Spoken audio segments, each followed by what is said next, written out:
নহ'লে কোনে কাৰ কাৰণে কান্দে? এইখন হ'ল চব স্বাৰ্থপৰ দুনিয়া। ইয়াত কোনেও কাৰো কাৰণে নাকান্দে।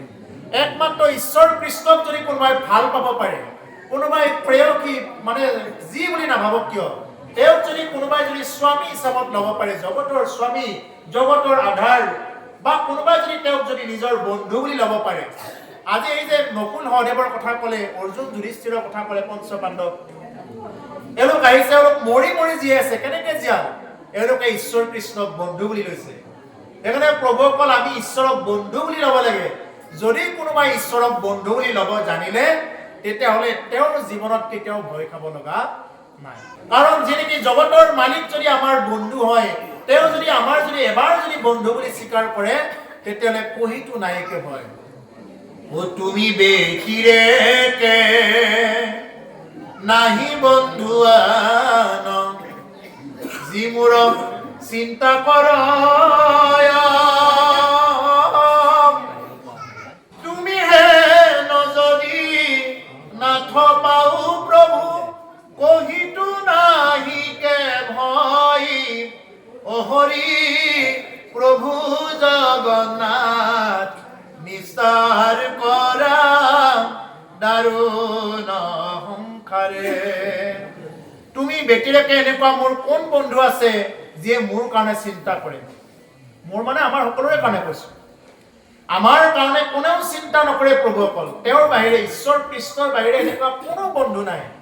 এবাৰ যদি তেওঁক যদি আমাৰ বন্ধু বুলি এবাৰ যদি একচেপ্ট কৰিলে, এই ফেচবুক চলোৱাবিলাকে গম পাব, ফেচবুকত ফ্ৰেণ্ড ৰিকুৱেষ্ট পঠোৱা যায়।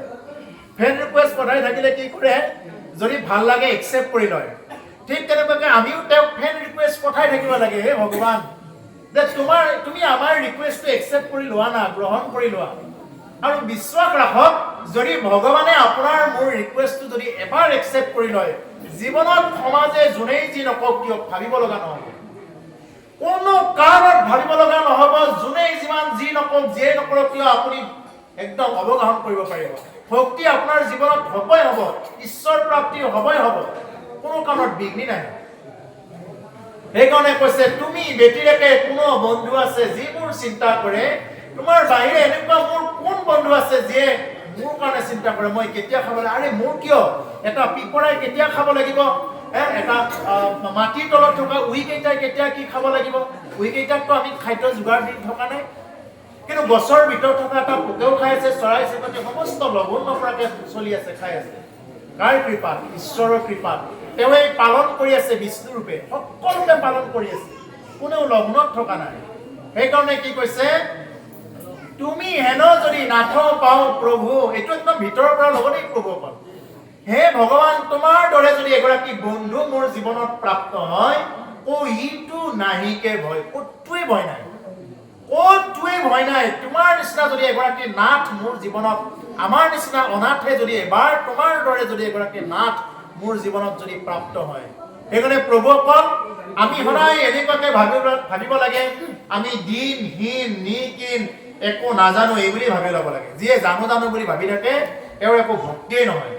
আৰু নাজানো নাজানো একেবাৰে প্ৰভু মূঢ়মতি মূৰ্খমতি বুলি ভবাবিলাকে কিন্তু তৰি আছে।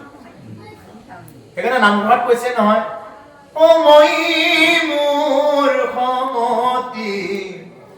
নজানো তাৰ উপায়,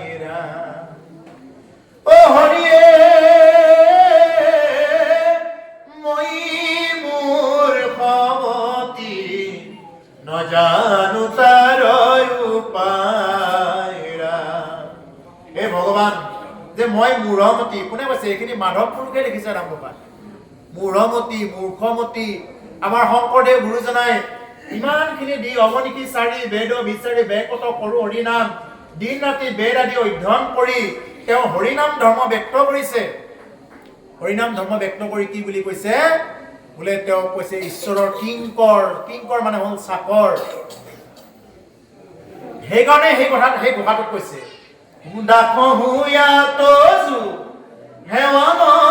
কৰিলো হৰি হৰি হৰি হৰিয়ে, ইটো ঘূৰাই ৰাধাৰ চিকিৎসা নাই, অ হৰিয়ে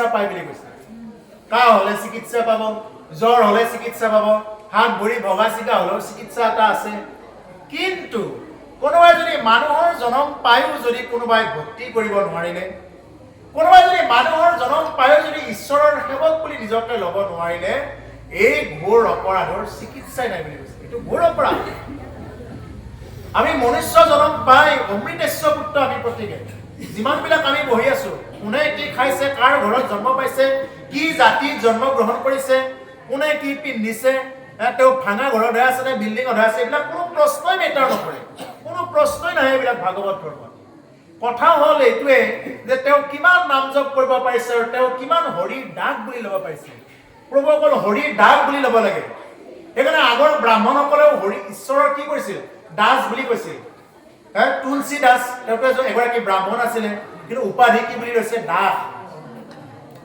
তাৰপিছতে আৰু দাস আছিলে নহয় কবি দাস তেনেকুৱা যিমানবিলাক সন্ত আছে এই সমস্ত বিলাকে কি কৰিছে মানে দাস উপাধি দিছে দাস দাস মানে কি দাস হৰিৰ দাস হৰিৰ সেৱক হ'ব লাগে আমি হৰিৰহে সেৱক কিন্তু আমি নিজকে আমি জাতি ধৰ্মক লৈ লাগি থাকো এতিয়া দিনক দিনে আমাৰ জাতিক লৈ কিমান যে কি গণ্ডগোল এতিয়া মানে চাবই নোৱাৰি মোবাইলটো আৰে জাতি জাতি কৰি কি পাব ইমান এইটো আমাৰ বাহ্যিকতাহে জাতিটো আভ্যন্তৰীণ ভাৱে আমি ভকত হ'ব লাগে প্ৰভু কাৰণ আমি আত্মধৰ্ম হ'ব লাগে মাধৱ পুৰুষে কোন কাহানী বাই নাম মুখাত কৈ থৈ গৈছে অনুজা নায়ামি চাৰি জাতি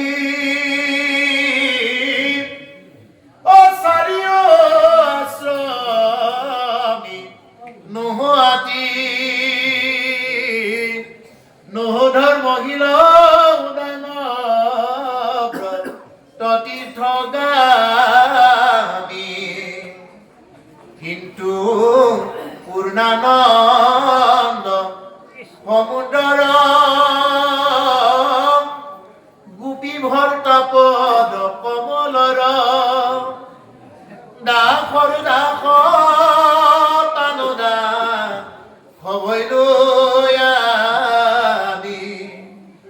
দাসৰ দাস তানুদা হবৈ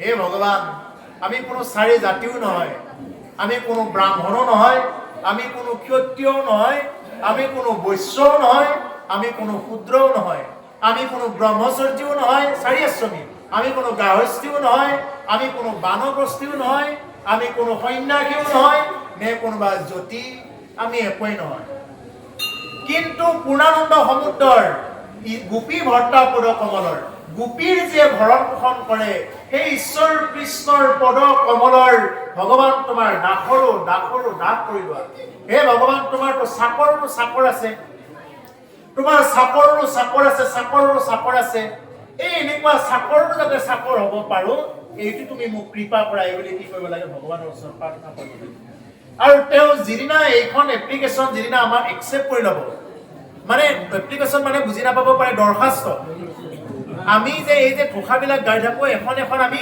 দৰখাস্ত দি থাকো ভগৱানৰ ওচৰত কৃপাৰ সাগৰ দৈৱকী নন্দন পুৰী মনৰ কাম ভকতৰ সংগ সদা নচাৰক সেইটো আগৰ নাম এখন দৰখাস্ত হে ভগৱান যাতে এইটোৱে কামনা কৰা যাতে ভকতৰ সংগ যাতে সদায় নচাৰক ভকতৰ সংগ যাতে সদায় থাকিব পাৰো এইটো হ'ল সদায় এখন এখন দৰখাস্ত আৰু দেখিব যেতিয়া নেকি ভগৱন্তৰ পুৰুষে যেতিয়া নেকি এই দৰখাস্তখন যেতিয়া নেকি চালে এবাৰ তেওঁতো আৰু বহুত তেনেকুৱা এপ্লিকেশ্যন তেওঁ তাত কৰি থাকে নহয় বহুত ডাঙৰ ডাঙৰ মানুহে এপ্লিকেশ্যন দিয়ে বহুত ডাঙৰ ডাঙৰ মানুহ মানে কি কৈছো ভক্তবিলাকে এপ্লিকেশ্যন দিছে তেওঁৰ ওচৰত দা হোৱাৰ কাৰণে আমাৰ নিচিনা মূলমতীৰ এপ্লিকেশ্যনখনো যদি কেনেবাকৈ যদি এটা যুগত হ'লেও যদি এবাৰ যদি কেনেবাকৈ চাই যায় তেতিয়াহ'লে সেইখন একচেপ্ট হ'ব গ্ৰহণ হ'ব আৰু গ্ৰহণ হোৱাৰ লগে লগে আপুনি মই তেওঁৰ দাগ হ'বৰ কাৰণে সুবিধা পাম আৰু যদি এবাৰ হৰি দাগ হ'ব লাগে তেতিয়াহ'লে আন আৰু দাগ চাকৰ কৰি থাকিব নালাগে যদি ঈশ্বৰক যদি আমাৰ জীৱনত প্ৰাপ্তি হয় গতিকে সেইকাৰণে প্ৰভুসকল এইবিলাক চব ভজন মাৰ্গৰ কথা আকৌ কোনোবাই ক'ব পাৰে কুৰুক্ষেত্ৰৰ ফালে যাব লাগে এতিয়া আকৌ দেখোন কিবা ভজন মাৰ্গৰহে কথা ক'লে এইটো ইয়াৰ লগতে আনুষংগিক প্ৰভুসকল বহুতে কিছুমানত কৈ পেলাই আগুৱাই যাওক মই অলপতে প্ৰশ্ন কৰিছো বোলে আগুৱাই কলৈ যায় আমাৰ পুথিখন আগুৱাই চাব লাগে সোনকালে মাতি যাওক দেৰি হৈছে মানে মাতি গৈ কি কৰিব সোনকালে গৈ কি কৰিব যেতিয়া এৰিব লগা আছে আধ্যা নপৰিলেও এৰিব লাগিব পৰিলেও এৰিব লাগিব গতিকে সেইকাৰণে প্ৰভু অকল অসুবিধাটো হোৱা নাই হয় গতিকে সেইকাৰণে এতিয়া ইয়াতে এই কথাখিনিৰ পৰা কৈছো যে জানিলা ভৈলা সাক্ষা জগত নিষ্ঠাৰ হেতু অৱতাৰ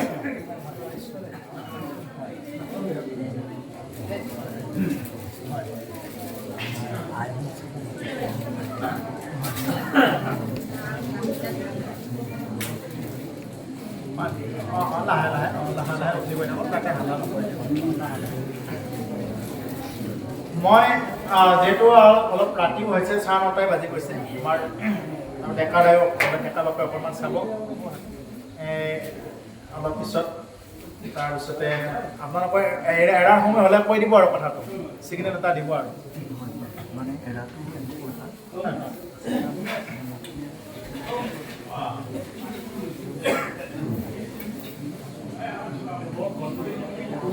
মানে লাহে কৰি থাকক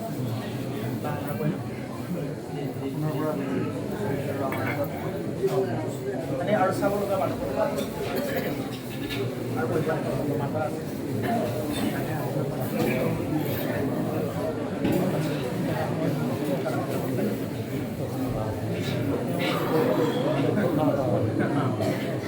এতিয়া লাহে লাহে উঠাই নি থাকোঁ কলম চালেও আৰু দিওঁতে হালা নকৰিলে মানে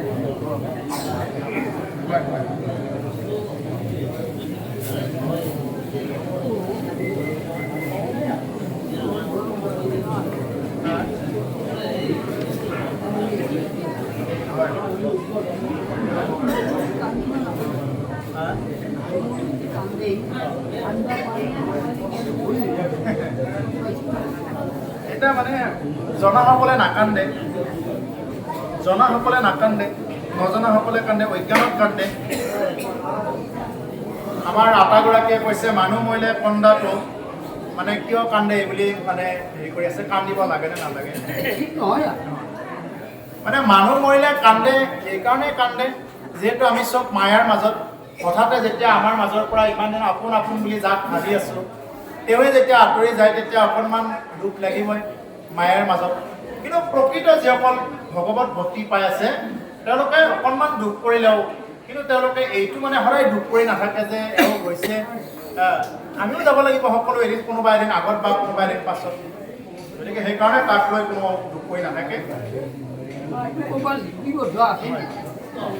নাই আছে শাস্ত্ৰৰ এইখিনি কথা শাস্ত্ৰৰ কথা প্ৰতিটো বাটে এই কথাখিনি কৈ থৈ গৈছে প্ৰতিটো বাটে কৈছে তাৰমানে এটাই কয় যে মানুহ মৰিলে আমি কি কৰিব লাগে আনন্দ কৰিব লাগে আৰু জন্ম পালে দুখ কৰিব লাগে কিন্তু আমাৰ ওলোটাটো আমি যিহেতু মায়াৰ মাজত আছো প্ৰভু অকল মায়া বুলি কওঁতে এনেকুৱা মায়াটোৰ সংজ্ঞাটো বৰ বেলেগ বস্তু মই এটা কাহিনীৰে ক'ব গৈ আছো এবাৰ সুদামা ভগৱান কৃষ্ণৰ দ্বাৰকাপুৰীত গৈছে দ্বাৰকাপুৰীত যেতিয়া নেকি সুদামা গ'ল সুদামা এনেকে গা ধুই থাকোঁতে সুদামাই ক'লে বোলে হে ভগৱান তোমাৰ বোলে কিবা মায়া আছে অকণমান মায়া যদি অকণমান কথা ক'লা হয় অকণমান জানিব খোজো তোমাৰ বোলে কিবা মায়া আছে ভগৱান কৃষ্ণই সুদামাক হাঁহি ক'লে সুদামা আগতে স্নান কৰি লোৱাৰ পিছত তোমাক মায়াৰ বিষয়ে মই ক'ম মায়া কি বস্তু মই তাৰ পিছত আলোচনা কৰিম আগতে তুমি গাটো ধুই লোৱা সুদামা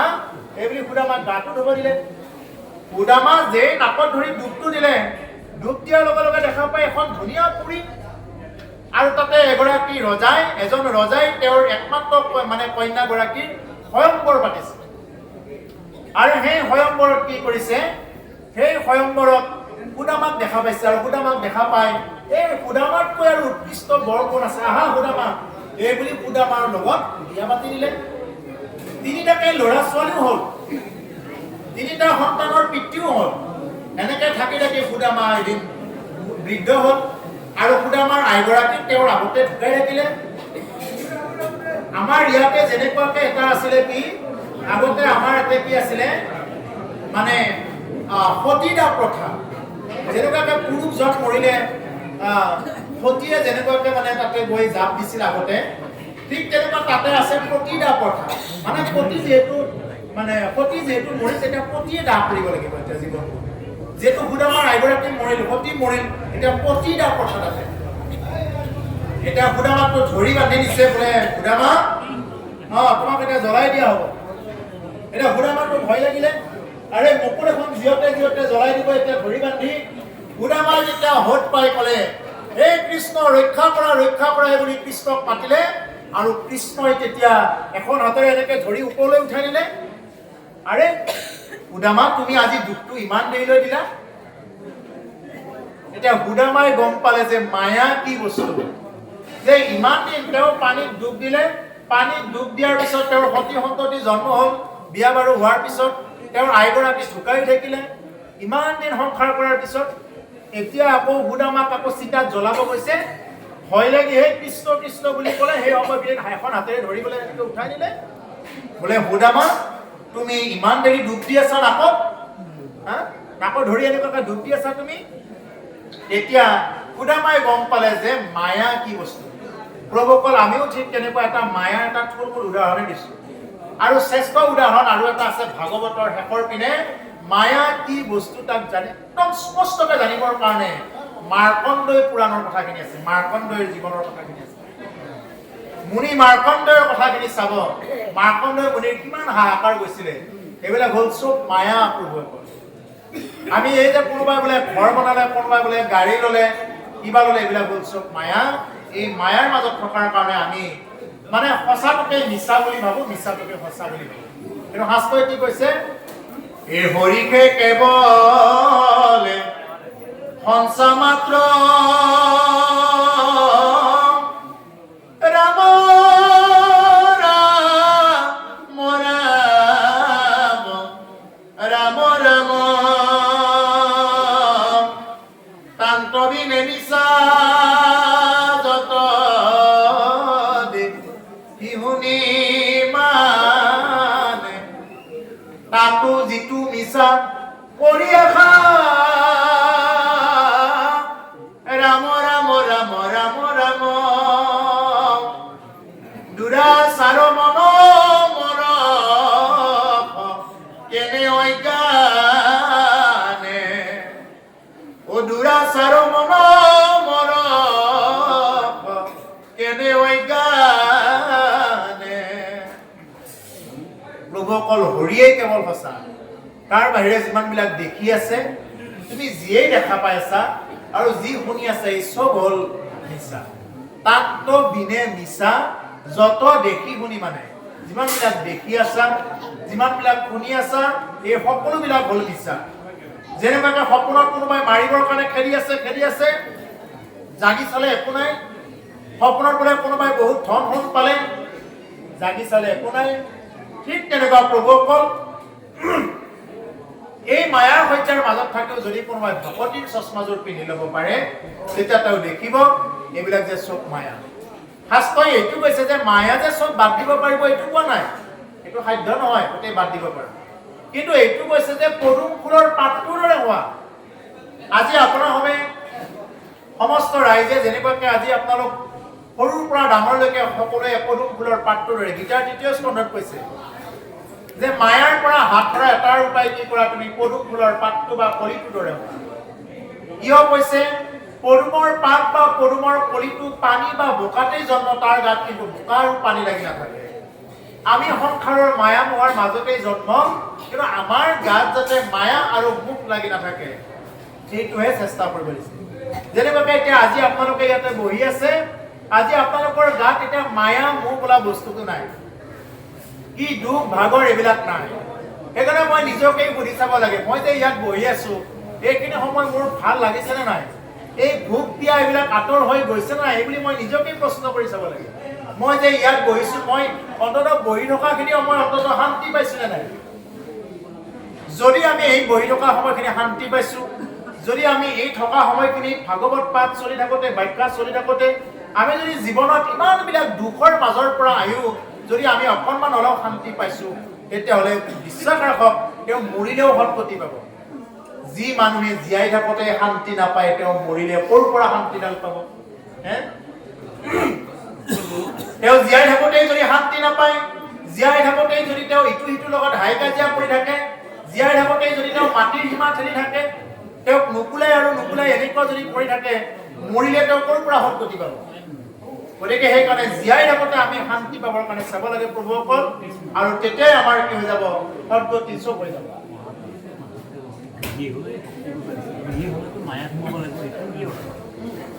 মানে মহাপুৰুষ মাধৱদেৱে এইটোৱে কৈছে বাপৰ কথাটো, মানে আমি গৃহস্থমী, সকলোতকৈ শ্ৰেষ্ঠ আশ্ৰম হ'ল গৃহস্থ আশ্ৰম।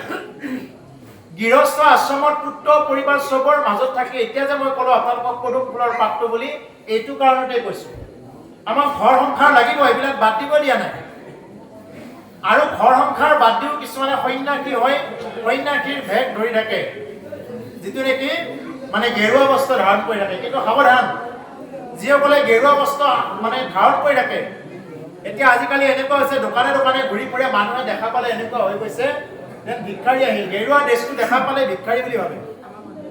কিন্তু আমাৰ সনাতন ধৰ্মৰ এইটো হ'ল অতি উত্তম ড্ৰেছ, যিযোৰ পোচাক পিন্ধি তুমি ভিক্ষা কৰিব নোৱাৰা, কাৰো অনুগ্ৰহৰ পাত্ৰ নোহোৱা, তুমি ভিক্ষা কৰিছো দিলে দিবা, নিদিলে নাই। 3 ঘৰ 5 ঘৰ নহ'লে 7 ঘৰ ভিক্ষা কৰিব লাগিব। সেই কেইঘৰ ভিক্ষা কৰাৰ পিছত যদি নাপাই খাবৰ কাৰণে, তেতিয়াহ'লে দিনটো তেওঁ লঘোণ দিব লাগিব। এইটো হ'ল সনাতন ধৰ্মৰ নিয়ম। কিন্তু এতিয়া কিছুমান এনেকুৱা বেপাৰী ওলাইছে, তেওঁলোকক বেপাৰী বুলি কৈছো, দোকানে দোকানে ঘূৰি ফুৰে, দেখা পালে বেয়া লাগে তেওঁলোকক, পুতৌ জন্ম। আৰে তোমাৰ যদি সংসাৰৰ যদি মায়া মোহে তোমাৰ গুচি গৈছে, তেতিয়াহ'লে তুমি সেই ড্ৰেছটো পিন্ধি তুমি ভিক্ষা কৰিব নালাগে। আৰু যদি তোমাৰ ভিক্ষা কৰাৰ প্ৰবৃত্তি আছে, তোমাক যদি ধন টকা পইচা লাগে, তুমি কাম কৰা, কাম কৰি অৰ্থ উপাৰ্জন কৰা, ভিক্ষা কৰিবতো দিয়া নাই। আৰু ভিক্ষা কৰিব পাৰে, কাৰোবাৰ পৰা শুকান ৰুটি দিব, কোনোবা কেইটামান শুকান আটা দিব, সেইকেইটা ঘৰত বনাই বা আশ্ৰমত বনাই তেনেকুৱাকৈ খায়। কিন্তু তেওঁৰ নামত বেংকৰ একাউণ্ট নাথাকে, তেওঁৰ নামত স্ক্ৰীন টাচ মোবাইল নাথাকে। যিসকল নেকি ঘৰ সংসাৰ চব বাদ দিয়ে, একেবাৰে নালাগে। কিন্তু এতিয়া যদি তেওঁলোকে যদি আৰু ৰিচাৰ্জ ভৰাবৰ কাৰণে পইচা বিচাৰি ফুৰে, দামী মোবাইল লৈ ফুৰে, বাইকত ঘূৰি ফুৰে, গেৰুৱা ড্ৰেছযোৰ পিন্ধি ফুৰে, তেতিয়াহ'লে তেওঁলোকক কি বুলি ক'ব? বেপাৰী বুলি ক'ব। গতিকে বাপজনে এটা কথা কৈছে, গৃহ আশ্ৰম লাগিব। গৃহ আশ্ৰম নোহোৱা কথাৰ ইয়াতে শাস্ত্ৰই এইটো কোৱা নাই, গৃহ আশ্ৰম চব বাদ দি তেনেকুৱা কৰা, গৃহস্থী আশ্ৰম লাগিব। কিন্তু গৃহস্থী আশ্ৰমত থাকিও তুমি কি কৰা? হৰিনাম লোৱা। আৰু এই হৰিনাম যদি তুমি ঠিকমতে ল'ব পৰা, গীতাৰ 3য় স্কন্ধত কৈছে, চোৰে তেনে চুৰ কৰি, ডকাইত তেনে ডকাইত কৰি, লুৰিয়াৰে তেনে লুৰি, ভায়ে তেনে ভাগ কৰি, ৰজাই নলয় তাক দণ্ডি, জুইত পৰি জ্বলি নাযায়, পানীত পৰি উঠি নাযায়, এই হৈছে নাম। হয়নে? এই নাম ধন কি? জুইত পৰিও জ্বলি নাযায় আৰু পানীত পৰিও উঠি নাযায়, ভায়েও ভাগ কৰি নলয়। এতিয়া যদি আমাৰ ভাই থাকে কি কৰিব? সম্পত্তিৰ ভাগবিলাক মানে সমান সমান ভাগ কৰিব, কিবা অকণমানো যদি কম দিয়া যায় সেইটো কিন্তু নহ'ব। গতিকে এই ভাগবিলাক কি কৰিব? সমান সমান লৈ যাব। ঠিক তেনেকুৱা আমাৰ যদি নাম ধন আমি যদি ল'ব পাৰোঁ, এই নাম ধন ল'লে এইটো আমাৰ জীৱনৰ পৰা কোনেও কি কৰিব নোৱাৰে, ভাগ কৰি দিব। সেইকাৰণে কৈছে, আনজত ধন দেখা, খৰচিলে যায় পৃথা, খাইলে দিলে সবে টুটি যায়। আন যিমানবিলাক ধন তুমি চোৱা ভালদৰে, যে খাওঁতে দিওঁতে টুটি যাব, নামৰ নাইকে কয়, নাম ধনৰ কয় নাই। এতিয়া আজি গুৰুৰ কৃপাত আমি যিখিনি পাইছোঁ সেইখিনি আপোনালোকৰ মাজত দিছোঁ, কিন্তু ইয়াত সেই বুলি আমাৰ এইটো টুটি নাযায়, আমাৰ বৃদ্ধি হ'ব, আমাৰ টুটি নাযায়। ঠিক তেনেকুৱা যদি আকৌ বেলেগ ধন এটা আনি যদি এনেকৈ বিতৰণ কৰি থাকে, সেই ধনখিনি কি হৈ যাব? মানে টুটি যাব। সেইকাৰণে কৈছে নামৰ ক্ষয় নাই, ভাগ কৰিলেতো বাঢ়ি যায়, ভগাই থাকিলেও এইটো নাম ধন বাঢ়িয়ে যায়। সেইকাৰণে নামত বিশ্বাস ৰাখিব। নামত নকৰিবা হেলা, এই হৰি নামে সংসাৰ তাৰিব, মৰণ সংকট বেলা, অ ভাই নামত নকৰিবা হেলা, এই হৰি নামে সংসাৰ তাৰিব, মৰণ সংকট বেলা, অ ভাই নামত নকৰিবা হেলা।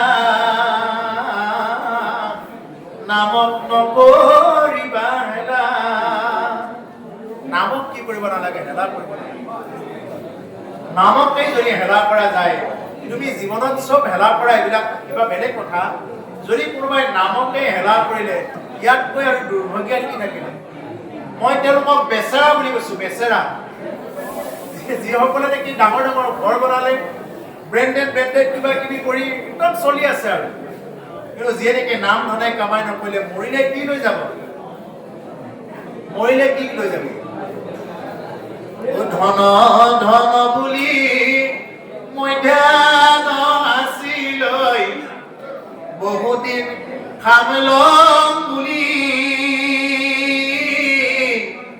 যাবৰে পৰতে টানি বাহিৰ কৰে, ঘৰ চোৱা যাব বুলি। অ বাছা মোৰ ঘৰ চোৱা যাব বুলি। নামটো শুনিছেনে নাই? ধন ধন বুলি মধ্যাহ্ন আছিলো, আমি নাখায়ো সাঁচি আছো, কেৱল ধন লাগে ধন লাগে, খালি লাগে লাগে বুলি আমি সাঁচি আছো। মধ্যাহ্ন সাঁচিলো, কি কৈছে? ধন ধন বুলি মধ্যাহ্ন সাঁচিলো, বহুদিন খাম লম বুলি, যাবৰ পৰত টানি বাহিৰ কৰে, ঘৰ চোৱা যাব। আৰু যাবৰ সময়ত এই সাঁচি ৰখা ধনবিধ ক'ৰবাতে পৰি ৰব, মানে কি কৰিব, এইটো মানে আমাক চব বিলাক মিলি হাত ধৰি ল'ব, এইটো জ্বলাই দিব। আৰু লগত কোন যাব সেইদিনা? লগত যাব সেই জাতি বা জুপি, সেইটো কি কৈছে? ভাই বুলি কৈছে। ঘৰৰ পাছৰ জাতি বাই জুপি, সিও মোৰ শহুৰৰ ভাই, জীয়াই থাকো মানে কৰো কাঠি কামি, মৰিলে লগতে যায়। অ বাছা মোৰ মৰিলে লগতে যায়। ঘৰৰ পিছৰ জাতি বা জুপিহে আপোনাৰ মোৰ লগত যাব, আৰু সেইবিলাকৰ লগতহে কি কৰিব? জ্বলাই দিব। বেলেগ আৰু কোনো নাযায়। সেইকাৰণে কি যে আমাৰ এই দেহটো আৰু মই, এই মোৰ শৰীৰ, এইবিলাক হ'ল চব বেলেগ বেলেগ বস্তু। এতিয়া অকণমান হুলস্থুলীয়া হোৱাৰ কাৰণে এইবিলাক মানে কোৱাটো মানে শুনিবলৈ নুশুনে লাগে। যিকেইটা কথা মানে অতি গুৰুত্বপূৰ্ণ কথা, বাৰু দেহতত্ব কথাটো অকণমান থৈ দিছোঁ, অকণমান পিছৰ পিনে আহিছোঁ। দেহতত্ব কথাটো যিটো জানিলে মানে মই আৰু মোৰ শৰীৰটো যে বেলেগ, এইটো সম্পূৰ্ণ জানি ল'ব পাৰিলে, কিন্তু অকণমান ভালাৰ কাৰণে এই কথাটো আৰু কোৱা। ইয়াত ক'লে ব্ৰহ্মাণি কৰি পিক পৰা পৰ্যন্ত মোহিত যাৰ মায়াত জগত নিষ্ঠাৰ হেতু অৱতাৰ, জানিলো মহিলা শিক্ষা। জগতৰ নিষ্ঠাৰৰ কাৰণে তেওঁ যে অৱতাৰ হৈছে এইটো জানিলো। এই বুলি কুৰুক্ষেত্ৰৰ ৰণৰ সেই প্ৰাংগণত যিসকল নেকি মানে সেই ঠাইত আছে, কুৰুক্ষেত্ৰৰ স্থানত যিমানবিলাক যোদ্ধা আছে সমস্তবিলাকে এইটো আলোচনা কৰিছে, বোলে এইজন কম নহয়, এইজন দৈৱকীৰ পুত্ৰ, এইজন সাধাৰণ মানুহ নহয়। সেই সময়ত সমস্তৰে ভৈল ঈশ্বৰ কৃষ্ণৰ বুদ্ধি, আৰু সেই সময়ত সকলোৰে ঈশ্বৰ কৃষ্ণৰ বুদ্ধি হৈছে কৃষ্ণ বুদ্ধি। আনন্দে যাদৱ বংশক প্ৰশংসা কৰন্ত হবে সকলোৱে, আৰু আনন্দতে কি কৰিছে? সকলোৱে যাদৱ বংশক সম্বোধন কৰিছে, প্ৰশংসা কৰিছে। যাদৱ বংশটোকে সম্বোধন কৰিছে, কাৰণ যাদৱ বংশত ভগৱান কৃষ্ণ আহিছে। আৰু আমাৰ কিছুমান বংশক যে কিছুমানে নিন্দা কৰে, বোলে এই বংশটো সেনেকুৱাই, এই বুলি যে কয় মানুহে কিয় কয়? এই ইহঁতৰ বংশটো মানে এনেকুৱা, এই বুলি যে কয় কিয় কয়?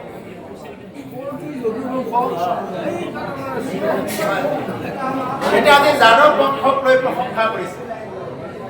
এতিয়া আজি যদি আপোনালোকৰ এই স্থানত যদি কোনোবা এজন যদি ভাল যদি ল'ৰা এজন যদি ভালকে যদি অসমৰ ভিতৰত প্ৰথম স্থান লৈ যদি মেট্ৰিক পাছ কৰিব পাৰে, হায়াৰ ছেকেণ্ডাৰী যদি কোনোবাই প্ৰথম স্থান লৈ পাছ কৰিব পাৰে, ইয়াত গৌৰৱ কৰিব।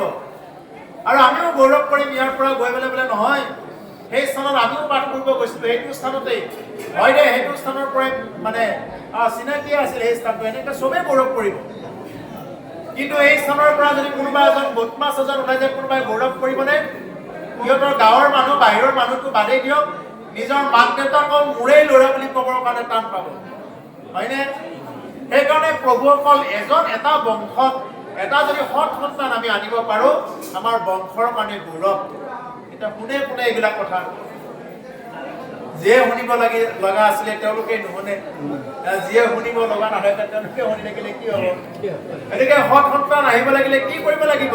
এই শাস্ত্ৰৰ এইবিলাক কথা দিয়া আছে, কেনেকে কি কৰিব লাগিব। গতিকে যি কি নহওক প্ৰভুসকল, আমাৰ বংশত আমাৰ যদি সৎ মানুহবিলাক যদি আনিব পাৰোঁ, তেতিয়াহ'লে সেইবিলাকৰ দ্বাৰা আমাৰ বংশৰ নাম উজ্জ্বল হ'ব।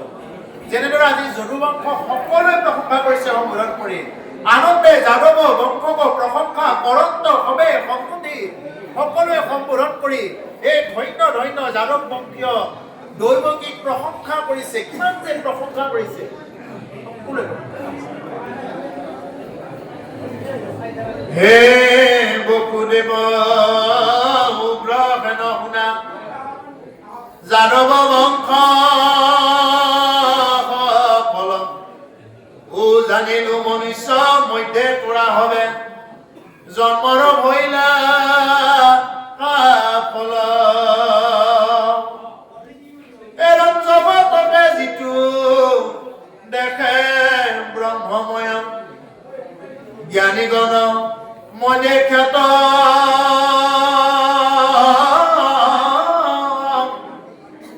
ঈশ্বৰ মূৰ্তি কৃষ্ণ পদে দেখে, ধ্যানত যিটো সাক্ষাৎ। হে বসুদেৱ উগ্ৰসেন শুনা, যাদৱ বংশ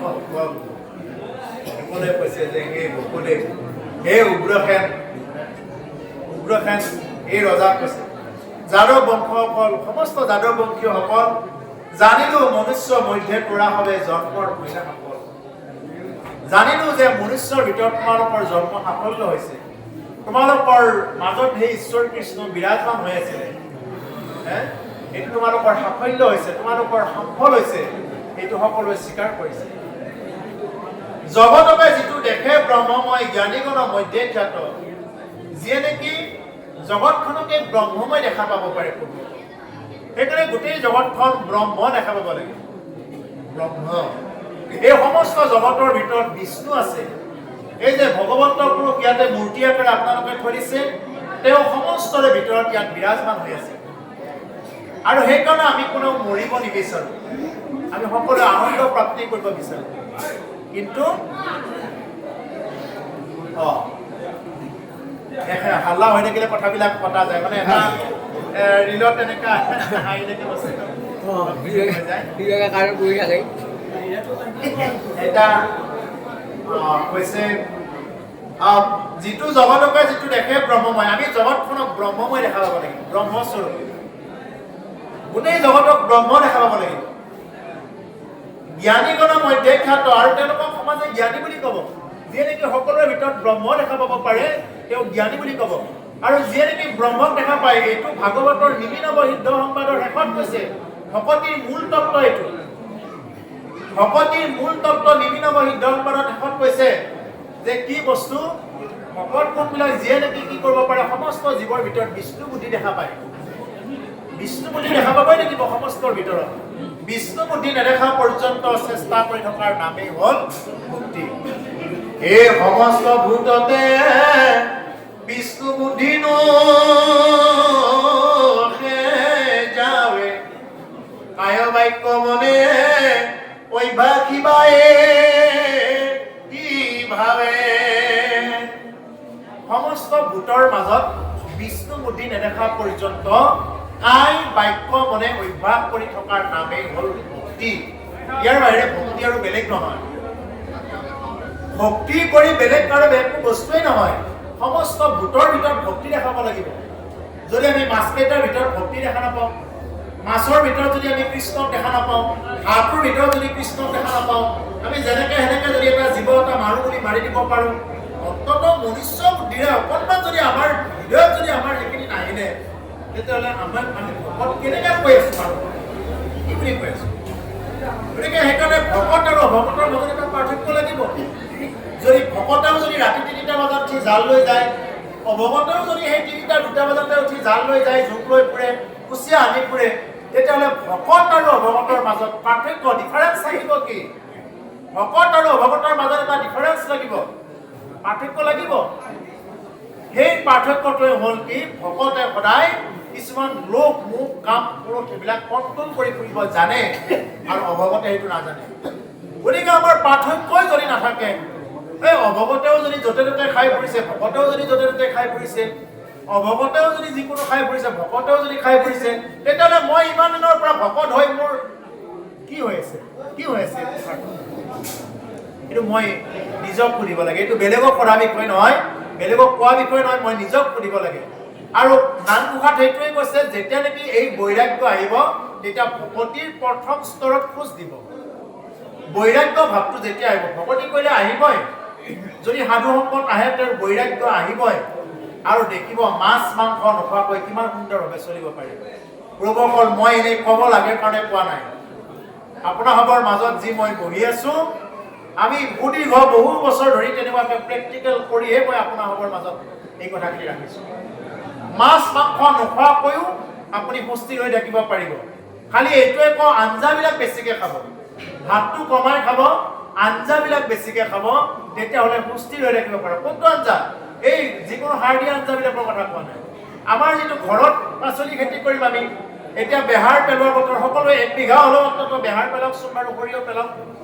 আমি অন্তত যদি মিঠাতেল নিকিনাৰ আৰম্ভ কৰি দিওঁ, আমি মিঠাতেল কিয় কিনিব লাগে? অন্তত যদি 1-1.5 বিঘা যদি সকলোৱে যদি খেতি কৰা আৰম্ভ কৰি দিওঁ, এতিয়া সৰিয়হ খেতি কৰাৰ সময় হৈছে। যদি আমি নিজৰ ঘৰৰ তেলেৰে খাওঁ, চব্জি যদি বেছিকৈ খাওঁ, মাছ মাংস খাবই নালাগে, আপুনি সুস্থিৰভাৱে জীয়াই থাকিব পাৰিব। কিন্তু আমি যদি ভেজাল বস্তু কিনে গৈ থাকোঁ, তেতিয়াহ'লে দেখিব সেইবিলাকে একোৱে কাম নিদিয়ে, একো পুষ্টিকৰ নহয়। ইমান খাব, এইটো আমাৰ জিভাৰে তৃপ্তি। এই যিখন থালিত মই খাইছিলোঁ, এইখন থালিত যেনিবা কিবা এটা ধুনীয়া বস্তু খাই আছো, সেইখন থালি খন্তেক পিছতে জোঠা বুলি ক'ব। এওক লাৰি কৰিলে এই নালাৰো এইখন জোঠা বুলি ক'ব। আৰু লাৰিলেও এইটো হাত ধুই দিব, পানী ছটিয়াই দিব। যিখন থালিত মই অলপ আগত ভাত খালো, এইখন থালি জোঠা। এইবিলাক চব লেতেৰা। আচ্ছা, ঠিক আছে, চবে ভালকে ভাত খাই আছে, কিবা কৰিছে, ভাল ভাল আঞ্জাৰে খাই আছে, কি ভাল বস্তু ওলাই নে? যিমানেই যি ভাল বস্তুৰে ভাত নাখাওক কিয়, মল হৈ ওলাব। পানী যিমান ভাল বস্তুৰে নাখাওক কিয়, মলে ওলাব, হয়নে? আমাৰ গাটো পিৰিলে কি ওলায়? কাৰোবাৰ সোণাৰ ৰূপা ওলাই নেকি? গাটো পিৰিলে ওলাই নেকি কাৰোবাৰ? হাতাঙত যদি সোণাৰ ৰূপা ওলায়, কি ওলায়? মলে ওলায়।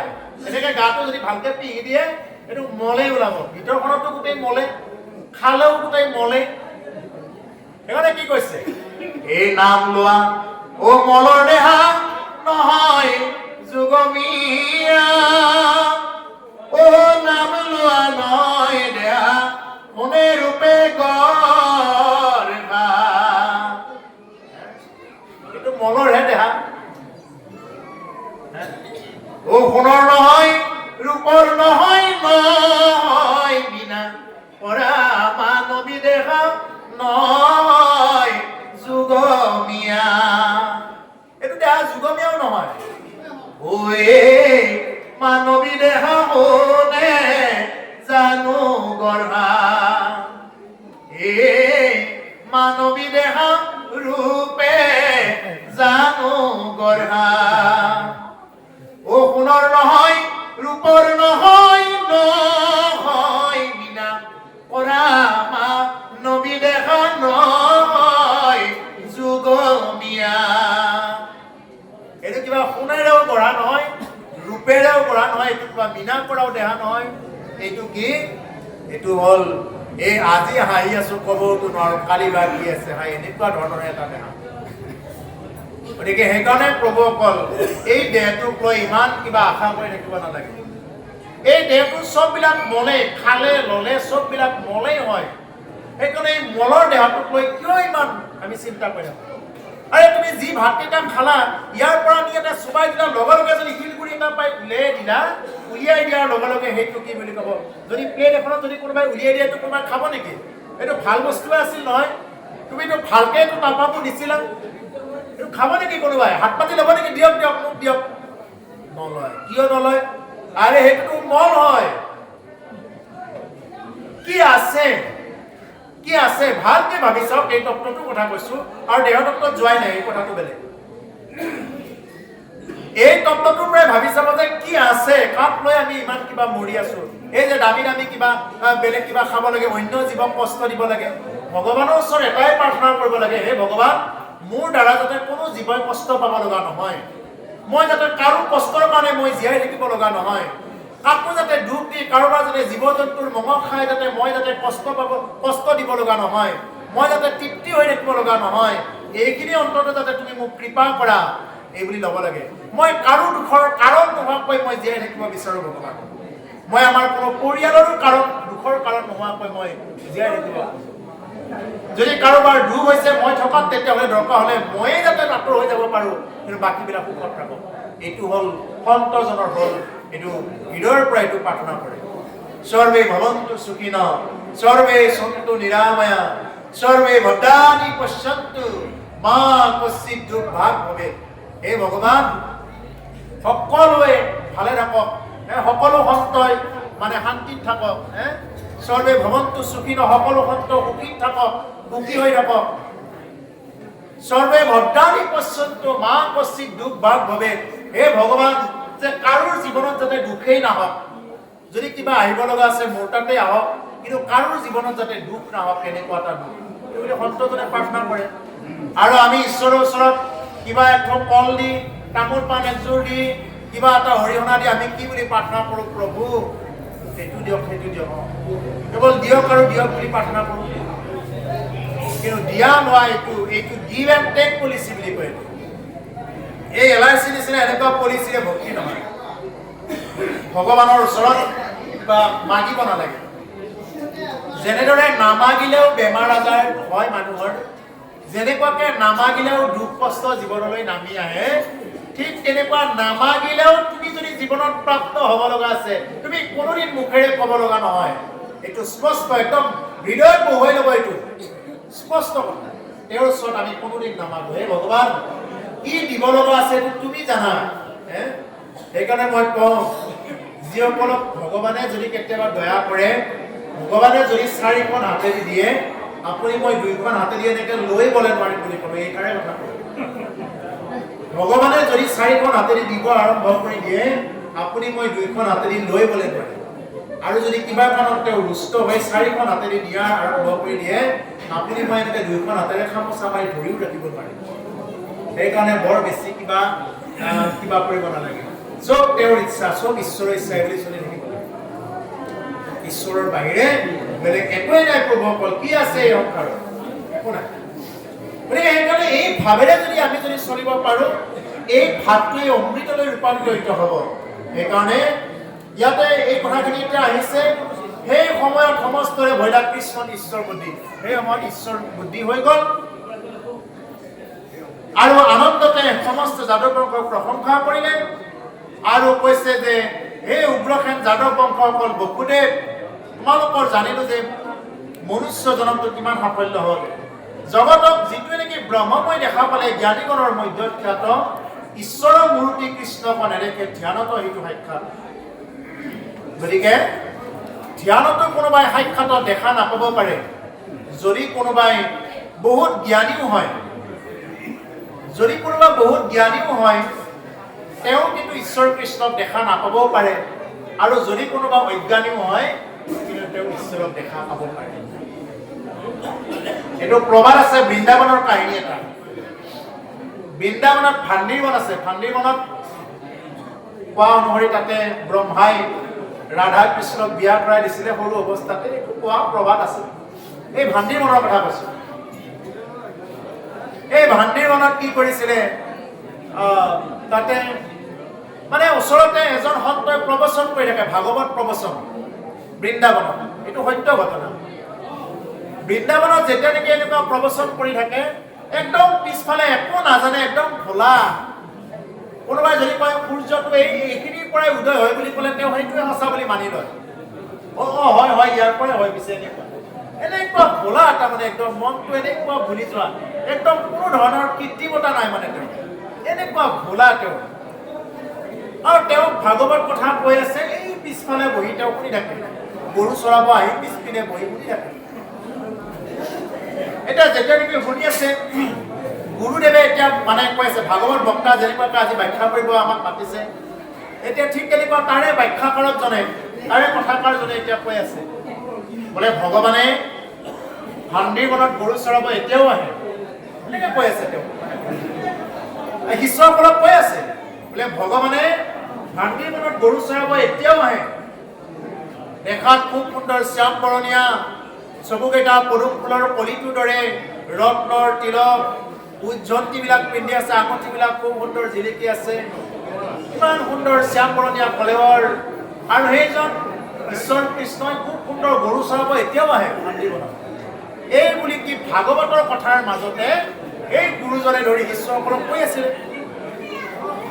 এতিয়া এই ভোলা ব্যক্তিজনে গুৰু চৰাব কৈছে হয় তেতিয়াহ'লে আৰে মোৰ ইমান দুৰ্ভাগ্য মোৰ এখন কপাল তেওঁলোক সকলোৱে দেখা পালে মইহে দেখা নাই আজিলে এই বুলি ক'লে এই সকলোবিলাকে দেখা পালে আজিলে মইহে ঈশ্বৰ কৃষ্ণক দেখা পোৱা নাই কোনো ইমান দুৰ্ভগীয়া কপাল নে এই বুলি একদম পিছপিনে বহি থকা সেই ভোলা যিজন যুৱক আছিলে তেওঁতো এনেকৈ লৈছে আৰু আমিও যদি ইয়াতে যদি কওঁ বোলে ঈশ্বৰ কৃষ্ণ দেখা তেনেকুৱা যদি কোনোবা এজনে যদি তেনেকুৱাকৈ থাকিলে আৰে তেওঁলোকে দেখাই পালে মইহে তেনেকুৱাকৈ থাকিলোঁ নেকি এইবিলাক পুথিপাথত বহি থকা সকলোৱে দেখাই পালে পোৱা যদি দেখা পালে এই ভোলাই তেনেকুৱাকৈ ভাবিলে বোলে ভুলিয়েই গ'ল তেনেকুৱাকৈ বোলে মই ইমান এনেকুৱাকৈ আছোঁ ময়ে ইমান দুখী ময়ে ইমান পাপী এই বুলি তেওঁ তেনেকুৱাকৈ ভাবিব আৰম্ভ কৰে আৰু ভাবিছে এনেকুৱা দুখত গৈছে আৰে মইতো ভান্দিৰ মনত সদায় গৰু চৰাব যাওঁ মই কিয় লগ নাপাওঁ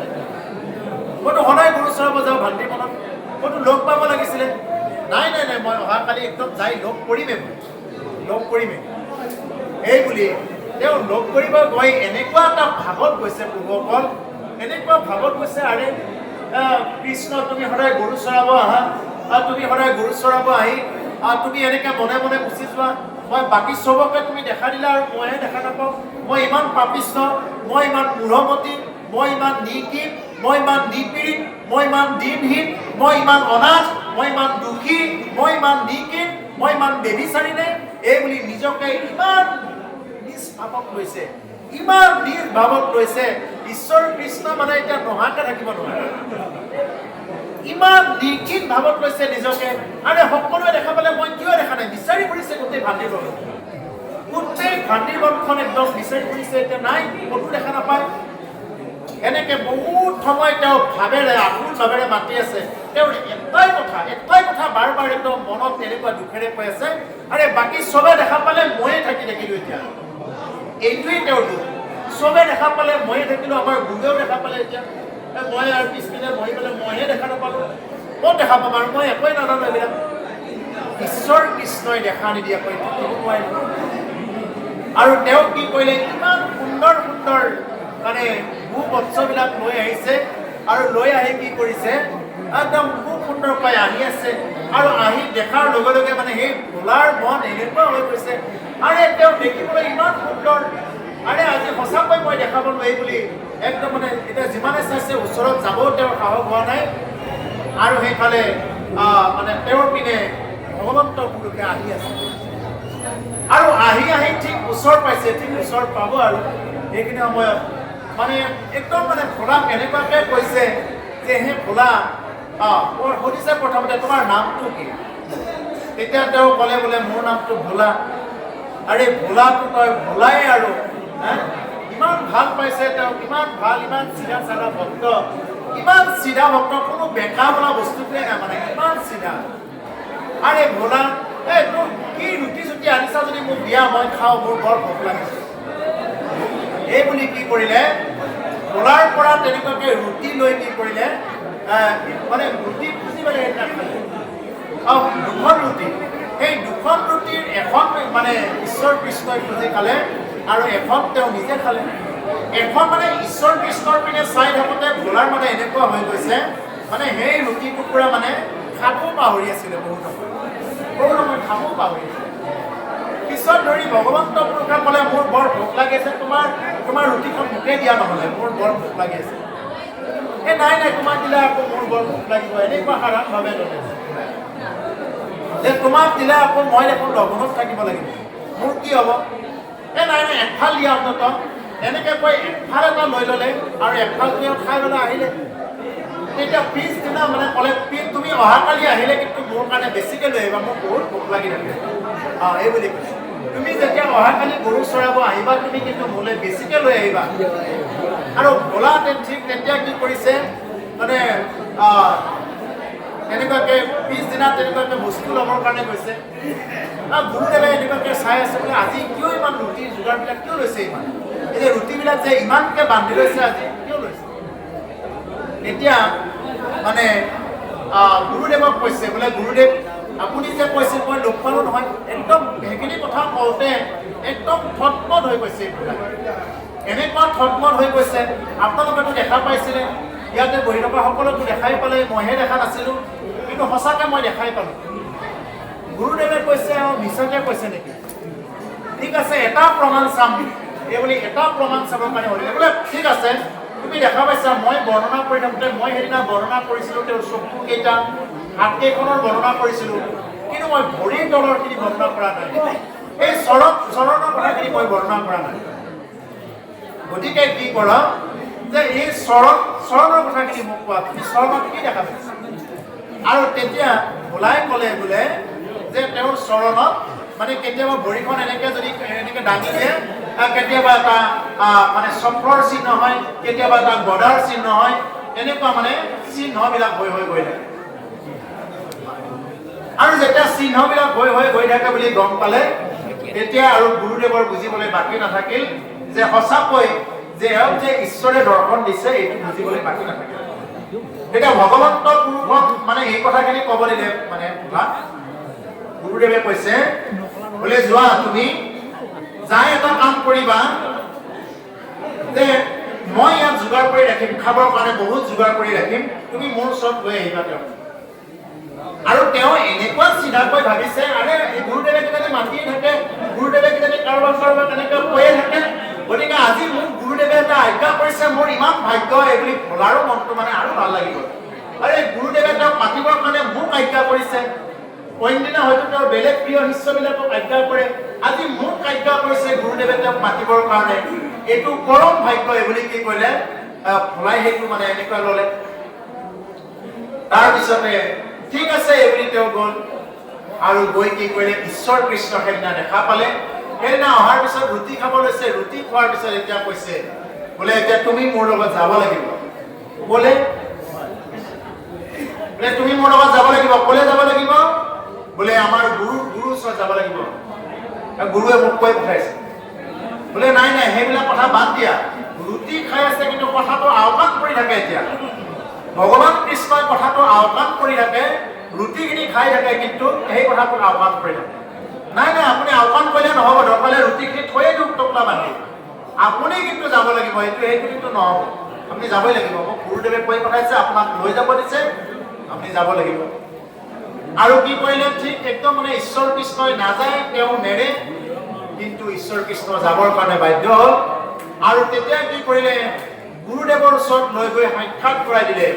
আৰু সেইকাৰণে প্ৰভু ক'ল গুৰুকো কেতিয়াবা শিষ্যই সাক্ষাৎ কৰাই দিব পাৰে, গুৰুকো কেতিয়াবা শিষ্যই সাক্ষাৎ কৰাই দিব পাৰে।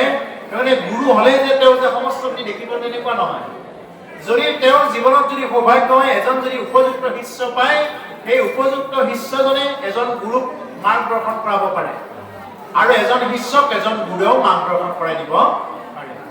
গতিকে সেইকাৰণে প্ৰভুৰ ক'ল এই হ'ল ঈশ্বৰ কৃষ্ণ এটা সঁচা কাহিনী।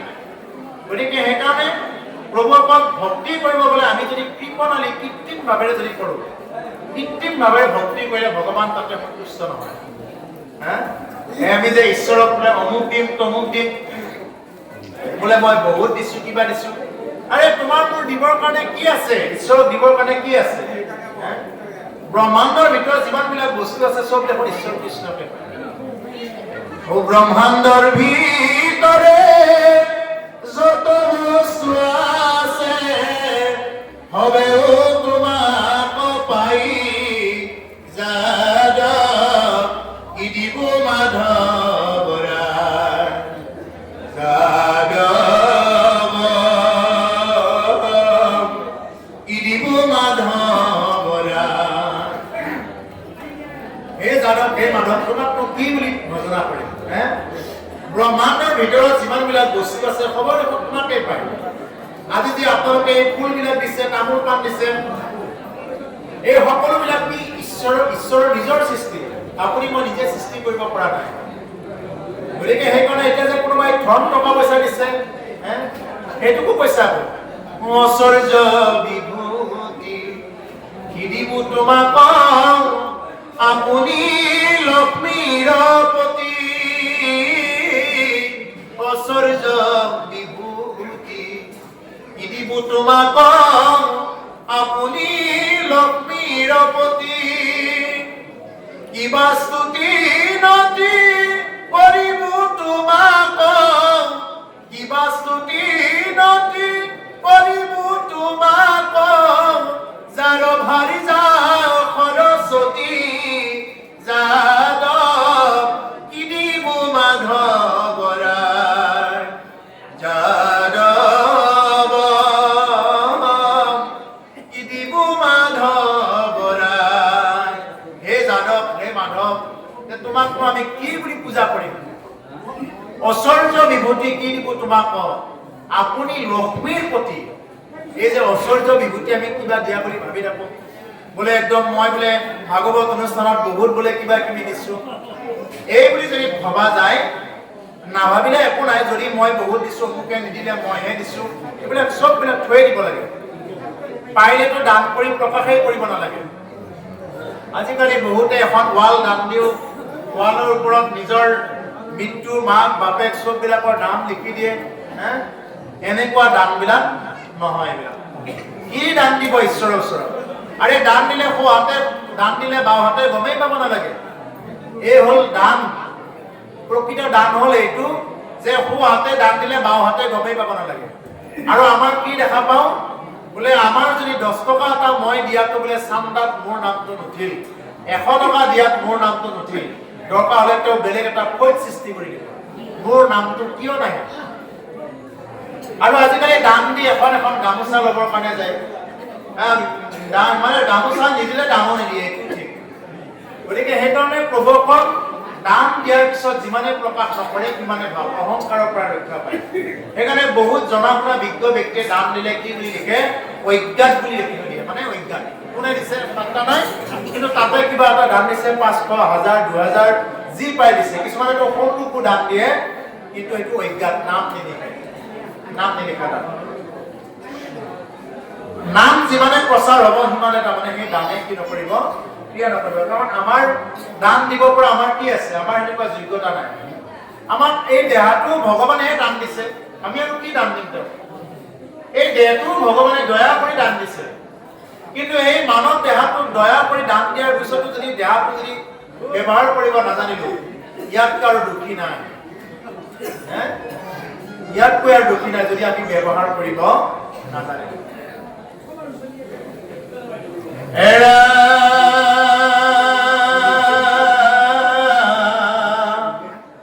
হেন মাধৱ বান্ধৱ মানিয়া মুখ পদ্ম দেখানিতে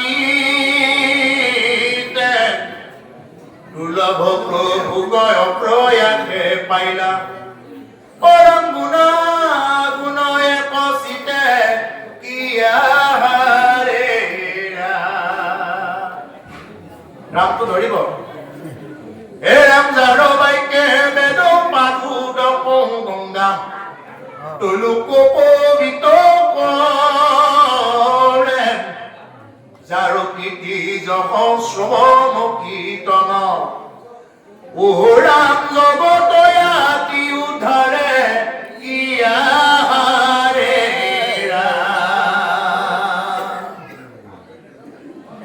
কৈছে হেন মাধৱক বান্ধৱ বানিয়া মুখ পদ্মে দেখা নিতে ইয়াৰ আগত এইটো ব্যাখ্যা কৰা হৈছে ঈশ্বৰক বান্ধৱ বুলি মনাৰ কথা এতিয়া এই বাক্যই ক'লে হেনয় মাধৱক বান্ধৱ মানিয়া জীৱনত বন্ধু বহুত পাব এনেকুৱা বহুত বন্ধু পাব একেলগে পিকনিক খাব গ'ল বালিৰ মাজত মাৰি থৈ আহিলে কেইটামানে পিছত তাতে পাইছে এনেকুৱা বহুত বন্ধু দেখা পাইছো সেইবিলাক বন্ধু চববিলাক হ'ল মিছা এবাৰ যদি ঈশ্বৰ কৃষ্ণক যদি আমি বন্ধু বুলি ল'ব পাৰোঁ আৰু তেওঁ আমাক বন্ধু বুলি লয় নলয় এইটো পিছৰ কথা এইটোও ঠিক ক'ব তেওঁ আমাক বন্ধু বুলি লয় নলয় সেইটো পিছৰ কথা কিন্তু আমি তেওঁৰ বন্ধু হ'বৰ কাৰণে চেষ্টা কৰিব লাগে কাৰণ তেওঁৰ বন্ধু হোৱা মানে এইটো যোগ্যতা থাকিব লাগিব এইটো কোৱালিফাইড আমি হ'ব লাগিব। সেই কোৱালিফিকেশ্যন ডিগ্ৰীটো আমাৰ মাজত নাথাকিবও পাৰে, কিন্তু সেইকাৰণে ভগৱানৰ ওচৰত এটাই প্ৰাৰ্থনা কৰিব লাগে যে হে ভগৱান, তোমাৰ বন্ধু হ'বৰ কাৰণে কেনেকুৱা যোগ্যতা লাগে একো নাজানো, তুমি যাতে মোক যোগ্য বনাই লোৱা। এই বুলি ভগৱানৰ ওচৰত এইটো সদায় প্ৰাৰ্থনা কৰিব লাগে যে হে ভগৱান, যে তোমাৰ বন্ধু হ'বৰ কাৰণে, তোমাৰ বান্ধৱ হ'বৰ কাৰণে কি যোগ্যতা লাগে, কি কোৱালিফিকেশ্যন লাগে এইটো মই একেবাৰে নাজানো। গতিকে কি যোগ্যতা লাগে এইটো যাতে তুমি মোক বনাই লোৱা, মই নিজে নিজে বনিব নোৱাৰো, তুমি নবনালে মোৰ আৰু বেলেগ কোনোৱেই নাই। এই বুলি যদি আতুৰভাৱে যদি কোনোবাই যদি ভক্তি কৰিব পাৰে, এই ভক্তিতে ঈশ্বৰ সন্তুষ্ট হ'ব। ভক্তি কৰিবৰ কাৰণে বহুতে আকৌ ভয় কৰে, আমাৰ আৰু বোলে ভকত হ'লে আৰু আমাৰ ওচৰত কোনোবাই হাঁহিব, কিবা কৰিব, কোনে কি কৈছে এইবিলাক বাদ দিব। ভকত হওঁতে কোনোবাই কিবা কৈছে নকৈছে এইবিলাক চব বাদ, কোনে কিবা কৈছে নকৈছে চব বাদ। নিজৰ গতিত নিজে চলি যাব লাগে। মানুহে কি নকয়, মানুহে সকলো কয়। এবাৰ বাপেক পুতেকে এটা মানে গাধ এটাৰ ওপৰত মানে কি কৰি আছিলে, এনেকে উঠি গৈ আছে, মানে গাধ এটাৰ ওপৰত উঠি গৈ আছে দুটা বাপেক পুতেক। এতিয়া মানুহবিলাকে ৰাস্তাৰে দেখা পাই কৈছে, এই বাপেক পুতেকক চাচোন চা, এই গাধটোলে অকণমানো বেয়া লগা নাইনে বাৰু? গাধটোলে অকণমান বেয়া লগা নাইনে? এতিয়া গাধটো ইমান কষ্ট দিছে, এই ইমান ডাঙৰ এই বাপেক পুতেক দুইটা গাধটোৰ নেকি উঠি গৈছে।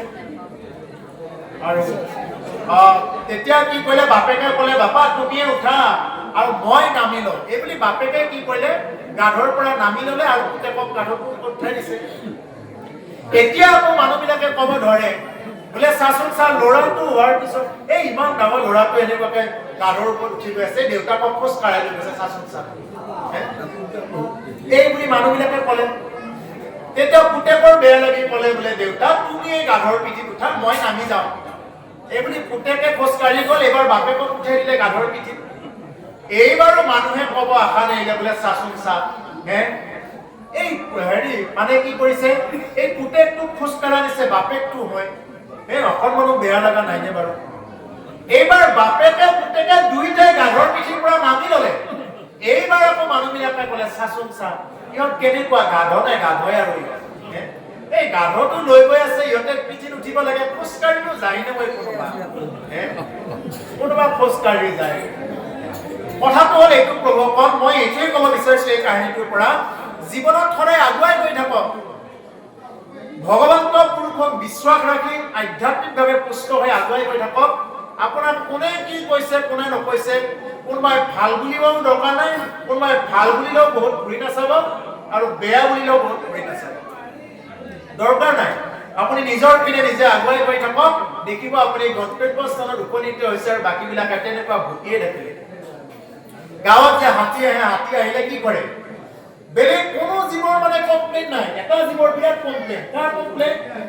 কুকুৰকেইটাৰ বিৰাট কমপ্লেইন, বাকী কাৰো কমপ্লেইন নাই। কোনো জীৱই ইমান মানে ভুকে নাথাকে। এটা জীৱৰে মানে বেছি কমপ্লেইন, এইটো হ'ল কুকুৰৰ। কুকুৰৰ কমপ্লেইন হোৱাৰ এইটোৱে কাৰণ, বোলে আমাৰ গাঁৱত আহে মানুহে এনেকুৱা ডলা চালনি দি বুলি বোলে আঠিয়া কল একঠোক দিব, কোনোবাই একাঠি দিব, কোনোবাই চাউল এক বাটি দিব, দি হাতীটোক মানে খুৱাই চবে বাটে বাটে। আৰু আমি ইমান দিনে এই বাটেৰে ঘূৰি আছো, আমাক কোনোৱে আপ্যায়ন নকৰে, কিয় আপ্যায়ন কৰে ইমান? এইটোৱে সিহঁতৰ খং। হাতী এটা যেতিয়া এখন গাঁৱৰ ভিতৰত প্ৰৱেশ কৰে, হাতীটোৰ মানে আহোঁতে কুকুৰকেইটাৰ এইটোৱে খং, বোলে আমি ইমান দিনে ইয়াতে আছো, বোলে আমাক একোৱে আপ্যায়ন নকৰে। এতিয়া ইয়াক অহাৰ লগে লগে মানে এই কোনোবাই কৈছে কলগাছ খা, কোনোবাই কৈছে বাঁহৰ পাত খা, কোনোবাই কৈছে বোলে কল আখি খাই দে, কোনোবাই কৈছে বোলে একদম সেৱা লৈছে, একদম আঁতৰৰ পৰা সেৱা লৈছে। আৰু আমাৰ বাচ্চাবিলাক জন্ম পালে ইহঁতে খৰপত মাৰি দিয়ে, সেইকাৰণে সিহঁতে ধৰে। আৰু হাতীটোৱে বিন্দাছ এইখন গাঁৱত থাকি ধুনীয়াকে খাই বৈ ৰাতিপুৱা উঠি যায়। আৰু কুকুৰকেইটা কিন্তু ধৰে কোনফালৰ পৰা? পিছফালে, আগফালৰ পৰা কিন্তু ধৰিব নোৱাৰে। মই কাহিনীটো ক'ত কৈ আছো চাব দেই। আগফালৰ পৰা কিন্তু ধৰিব নোৱাৰে, পিছফালৰ পৰা ধৰিব, কিন্তু ভোক ভুকাই থাকিব। কিন্তু হাতীয়ে কিন্তু এনেকে ঘূৰিও নাচায়। আকৌ যেতিয়া নেকি হাতীটোৱে খাই বৈ গুচি যাব, তেতিয়া ইটোৱে সিটো মুখৰ ফালে চাই চাই ভোক ভুকাই থাকে। মানে এই বুলি কয়, বোলে মই ভাল ধৰিলো নে, মোৰ ধৰাটো কেনে লাগিছে, এই বুলি মানে সিহঁতে ইটোৱে সিটো মুখৰ ফালে চাই, একোতো কৰিবই নোৱাৰিলে। সিহঁতৰ গাঁৱতে থাকি খাই বৈ গুচি গ'ল, কিন্তু একোতো কৰিবই নোৱাৰিলে। তাৰমানে এইটোৱে কথা প্ৰভুসকল মই এইটোৱে ক'ব বিচাৰিছোঁ, আপুনিও জীৱন বাটত আগুৱাই গৈ থাকোঁতে আপোনাক বহুতেই কিবা কিবি ক'ব। আপুনি ভক্তি মাৰ্গত আহিছে, আপুনি ভাগৱত শুনিব আহিছে, এই গোটেই বৰ ভকত কেইটা পহলাইছে এনেকৈহে ক'ব। গোটেই ভকত কেইটা গোটেই এবাৰ হেৰি পাব, স্বৰ্গখন এবাৰ পাব। বৈকুণ্ঠটো তেওঁলোকৰ মুখত নুফুটেই।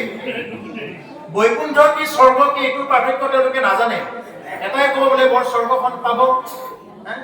একান্ত ভকতে মুক্তিও বাঞ্ছা নকৰে, মুক্তিটো নিষ্প্ৰিয় যিটো সেই ভকত নব ৰসময় মাগুৰ ভকতি। একান্ত ভকতেতো মুক্তিও বাঞ্ছা নকৰে।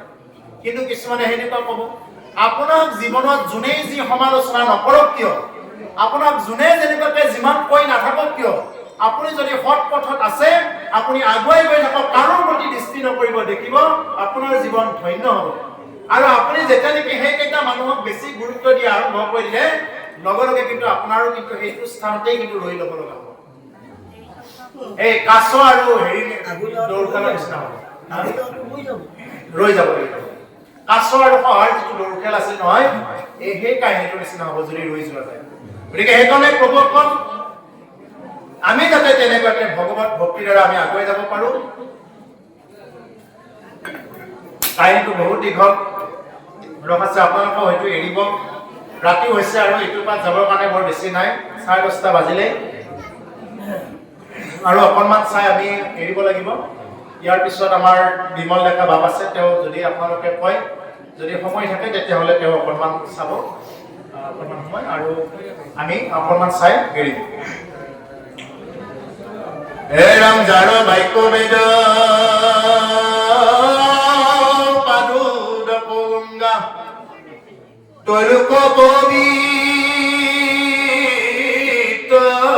কৰে, যাৰ কীৰ্তি যশ শ্ৰৱণ কীৰ্তন জগত আদি উদাৰে। যাৰ বাক্য বেদ, যাৰ প্ৰতিটো বাক্য বেদৰ বাক্য। ভগৱানে যদি এবাৰ কৈছে এই হ'ল বেদৰ বাক্য, ইয়াৰ বাহিৰে আৰু বেলেগ যিমানে যি নকওক কিয় এইবিলাক একো নহয়। পাদুদক গংগা তৈলুক পবিত্ৰ কৰে। এই গংগা, ভাগীৰথী গংগা, ভাগীৰথী গংগাই কি কৰে, পবিত্ৰ কিয় কৰিব পাৰে? কাৰণ বিষ্ণুৱে প্ৰথমতে ভৰি ধুইছে সেই গংগাত, আৰু বিষ্ণুৱে ভৰি ধোৱাৰ কাৰণে দেৱানীদেৱ মহাদেৱ শিৱই জটা পাতি জটাত লৈছে, সেই জল জটাত লৈছে প্ৰথমতে, আৰু ব্ৰহ্মাই কমণ্ডলো পাতি লৈছে, হয়নে? লৈছে কিয় লৈছে? বিষ্ণু পাদুদকী গংগা কাৰণে।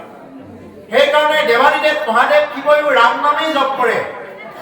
সেইকাৰণে তেওঁৰ আন এটা নাম হ'ল ৰামেশ্বৰম, ৰামকে ঈশ্বৰ বুলি মানে। ৰাম নাম জপ কৰিলে, শিৱ শিৱ বুলি জপ কৰিলে সন্তুষ্ট হ'ব, কিন্তু শম্ভু সদাশিৱ বুলি ক'লে জপ কৰিলে যিমান সন্তুষ্ট হ'ব, তাতকৈ যদি কোনোবাই ৰাম ৰাম বুলি জপ কৰে তেওঁ বেছি সন্তুষ্ট হ'ব। শ্লোকে আছে, সেইকাৰণে তেওঁক কি বুলি কয়? ৰামেশ্বৰম বুলি কয়, ৰামকে ঈশ্বৰ বুলি তেওঁ মানে। কিন্তু আমাৰ এতিয়া মানুহে এতিয়া শিৱৰাত্ৰিত মানে শিৱক মানে হেৰি কৰিলে, ভাঙুৰা বনাই দিলে, ভাঙুৰা বনাই দিলে। শিৱৰ ইমান ধুনীয়া ধুনীয়া স্তোত্ৰবিলাক আছে, সেইবিলাক একো নকৰে, কিন্তু কি কৰে? শিৱক মানে ভাঙুৰা বনাই দিলে। বা গাঞ্জা খায়া মুগ্ধ হৈয়া নাচে ভোলানাথ এইবুলি বম বম এইবুলি কিবা কিবি কৰি একদম মানে কিবা গুপ গুপাই ডেন্স মাৰি কিবা কৰি এনেকে কৰিলে। আমাৰ শিৱ কিন্তু তেনেকুৱা নহয়। শিৱ হ'ল ঈশ্বৰৰ প্ৰথমজন বৈষ্ণৱ, দেৱানীদেৱ মহাদেৱ শিৱ। তেওঁ সুন্দৰ গীত জুবিন গাৰ্গে গাই থৈ গৈছে, হে জয় চন্দ্ৰশেখৰ জয় হিৰে জটাধাৰী, জয় জয় মহাদেৱ মুকুন্দ মুৰাৰী, হে জয় জয় সদাশিৱ দেৱ ত্ৰিপুৰাৰী। হে জয় চন্দ্ৰশেখৰ জয় হিৰে জটাধাৰী, জয় জয় মহাদেৱ মুকুন্দ মুৰাৰী। হয়নে? এইটো কি জুবিন গাৰ্গে গাই থৈছে। এনেকুৱা গীতবিলাক বজাব, কিন্তু এই যি নেকি গাঞ্জাৰ গীত কিবাৰ গীত এইবিলাক নহয়। দেৱানীদেৱ মহাদেৱ শিৱ হ'ল ঈশ্বৰৰ প্ৰথমজন বৈষ্ণৱ। তেওঁ ইমান ধুনীয়া স্তোত্ৰ আছে, কৰ্পূৰ গৌৰম কৰুণাবতাৰম সংসাৰ সাৰম ভুজগেন্দ্ৰহাৰম সদা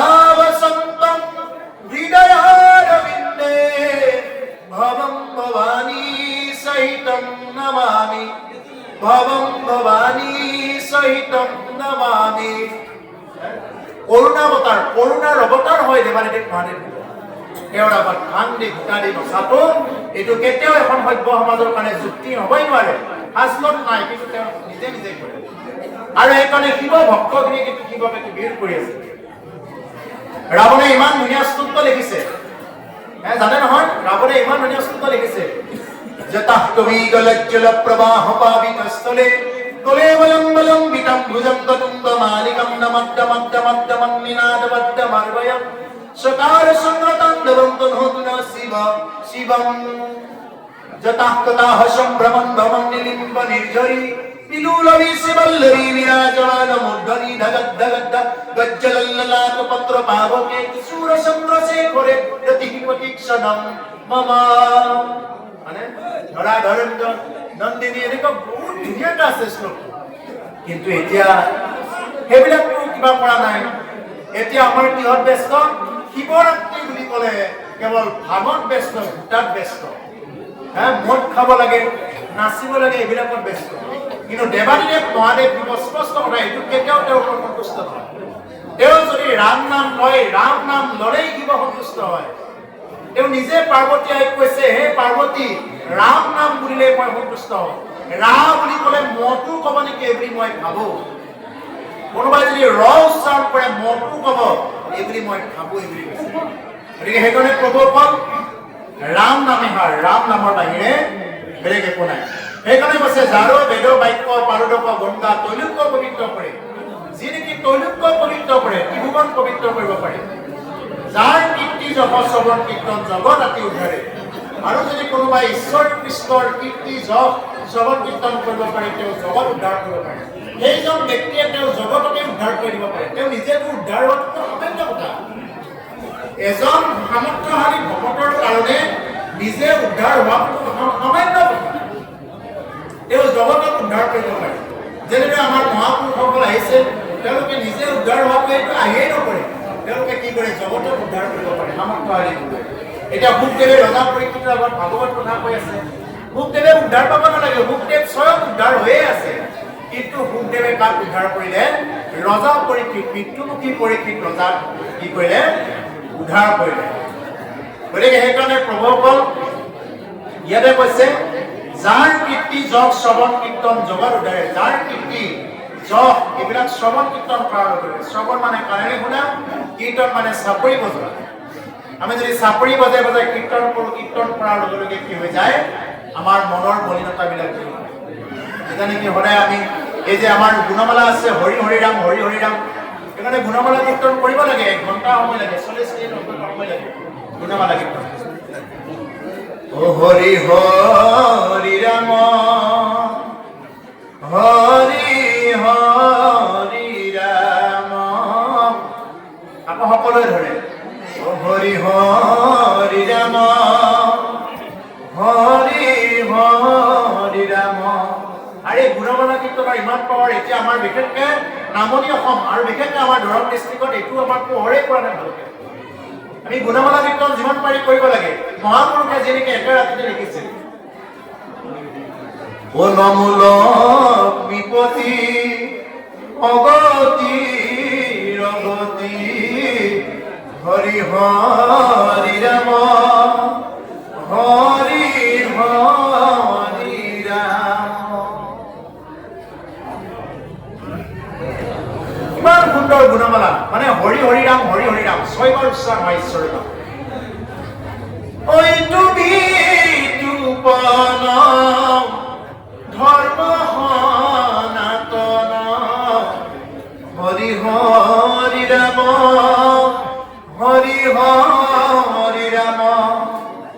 আকাশে কীৰ্তন পৰে সাধুজন হৰি হৰি ৰাম হৰি হৰি ৰাম।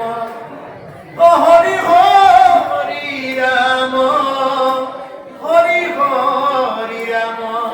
কি সুন্দৰ! এই গুণমালা কীৰ্তন কৰা অভ্যাস কৰিব পাৰিলে অহাবাৰৰ পৰা ভাগৱত অনুষ্ঠান আৰম্ভ কৰিলে সন্ধিয়াতে গুণমালা কৰি ল'ব, তাৰপিছত ভাগৱত পাঠ বাক্যানুষ্ঠান আৰম্ভ কৰিব। চাব গুণমালা কীৰ্তন কৰাৰ লগে হৃদয়ত এনেকুৱা প্ৰাণ পাব, এনেকুৱা নাচি বাগি কীৰ্তন কৰিব পাৰি। কি সুন্দৰ খৰচ। হে হৰি হৰি ৰাম, অ হৰি হৰি ৰাম, কি সুন্দৰ। এই যেতিয়া নেকি খৰ কৰি যেতিয়া নেকি হৰি হৰি ৰাম হৰি হৰি ৰাম, কাৰণ নামেই তোহাৰ। এইবিলাক যে গাই আছো কিবা পাইছো, ইয়াৰ ভিতৰতে হ'ল কেৱল নাম। হৰি নাম এব নাম এব নাম এব কেৱলম কলৌ নাস্তিব্য গতিৰ অন্যথা। হৰি নামৰ বাহিৰে আৰু বেলেগ একো নাই নাই নাই। হৰি সেইকাৰণে এই হৰি নামে কি কৰিব? ৰাখিব। সেইকাৰণে প্ৰভুসকল ইয়াত কৈছে, যাৰ কীৰ্তি যশ শ্ৰৱণ কীৰ্তন জগৰাতি উদ্ধাৰে। যাৰ শ্ৰৱণ কীৰ্তন কৰাৰ লগে লগে, যশ আদি শ্ৰৱণ কীৰ্তন কৰাৰ লগে লগে তেওঁ জগতে উদ্ধাৰ কৰি দিব পাৰে। আৰু ইয়াত ক'লে যে বিষ্ণু পালনো কি গংগাই তৈলুকহে পবিত্ৰ কৰাই দিব পাৰে, ত্ৰিভুৱন স্বৰ্গমধ্য পাতাল পবিত্ৰ কৰাই দিব পাৰে, কিন্তু এজন ভক্তই জগত পবিত্ৰ কৰাই দিব পাৰে। গোটেই ব্ৰহ্মাণ্ড তেওঁ য'তে যায় ত'তে পবিত্ৰ কৰাই দিব পাৰে। যেনেদৰে আমাৰ এতিয়া উদাহৰণস্বৰূপে দেৱৰ্ষী নাৰদ, চাৰি সিদ্ধ, প্ৰণৱ সনন্দ, হলত কুমাৰ, সনাতন, এনেকুৱা ঈশ্বৰৰ পাৰিষদ এইবিলাক। আৰু এই পাৰিষদসকলে কি কৰি দিব পাৰে? এইবিলাক শুদ্ধি কৰাই দিব পাৰে। ঈশ্বৰৰ পাৰিষদবিলাক এইবিলাকতেই ঘূৰি থাকে। ঈশ্বৰৰ পাৰিষদবিলাক আমাক কীৰ্তনত মহাপুৰুষ শংকৰদেৱ গুৰুজনে কৈছে কেনেকে? ও নাৰদ বিষ্ণু আসন্ত কই বৈকুণ্ঠ তুমই নথাকুৰৈ যোগীৰ ন্যায়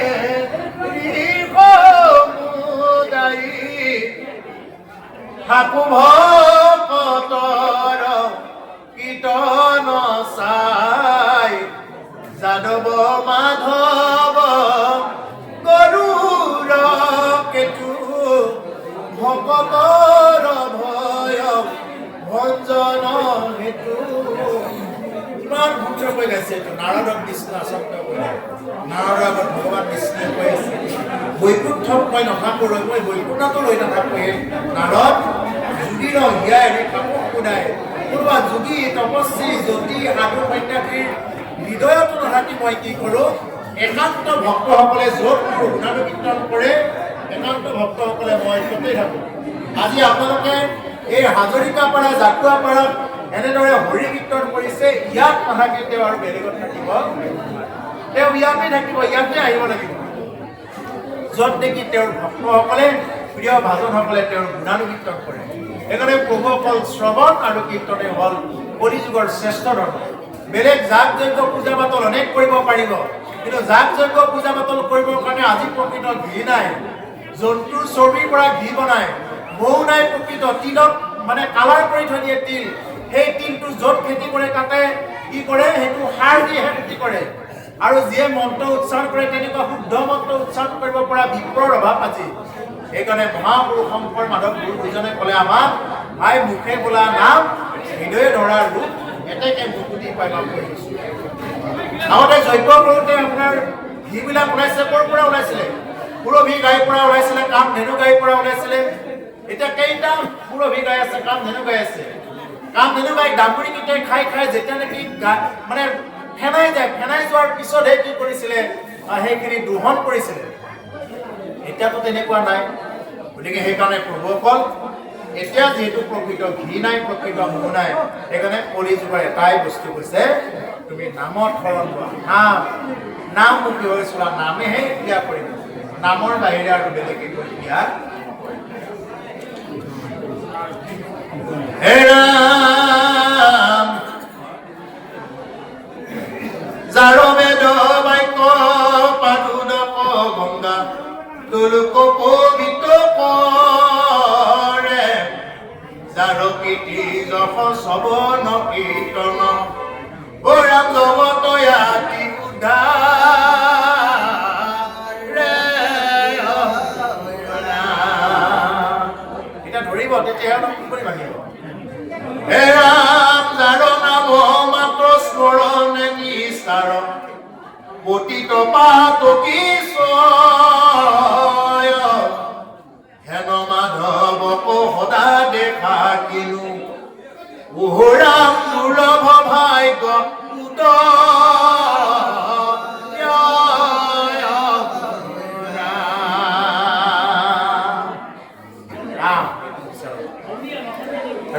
যিমান লৈ থাকিব ৰা বুলি কোৱাৰ লগে লগে আমাৰ বায়ুটো ভিতৰৰ পৰা বাহিৰলৈ যায় ম বুলি কোৱাৰ লগে লগে বহুত দুটা কপত খাই যায় অৰ্থাৎ ৰাম ৰাম বুলি কোৱাৰ লগে লগে কি হৈ যায় ভিতৰৰ পৰা মানে এই বায়ুটোৰ লগতে পাপবিলাক বাহিৰলৈ যায় আৰু ম বুলি কোৱাৰ লগে লগে পুণ্যবিলাক জমা হয় এনে ৰাম ৰাম ধান কাটি থাকোঁতেও ৰাম নাম জপ কৰক অন্ততঃ আপুনি পেচাব পায়খানা কৰি থকাৰ সময়তো আপুনি ভিতৰৰ পৰা ৰাম কৃষ্ণ ভিতৰৰ পৰা লৈ থাকিব পাৰে কতো বাধা নাই হৰি নাম ল'বলৈ কতো বাধা বোলে মই ধুতি চোলাযোৰ পিন্ধিলে নাম ল'ব পাৰিম কৃষ্ণ কৃষ্ণ কৃষ্ণ কৃষ্ণ এনেকৈ থাকিব পাৰিম নহয় এতিয়া যদি তাতে যদি তেওঁ য'তে আছে অসৌচ অৱস্থাত থকাৰ পিছত যদি মই নাম নলওঁ বুলি ভাবি থাকোঁতে যদি তেতিয়া মৰি যায় আমাৰ বহুতৰ এটা মানে আমাৰ চলি থাকে বোলে মানুহ মৰিলে 1 বছৰলৈ মন্দিৰত নোসোমাওঁ আৰে তেওঁ কাম কাজ গৈছে ৰাইজে খালে চোৱা গ'ল কাৰণেতো ৰাইজে খালে চোৱা নগ'লেতো ৰাইজেই নাখালে হয় তেওঁ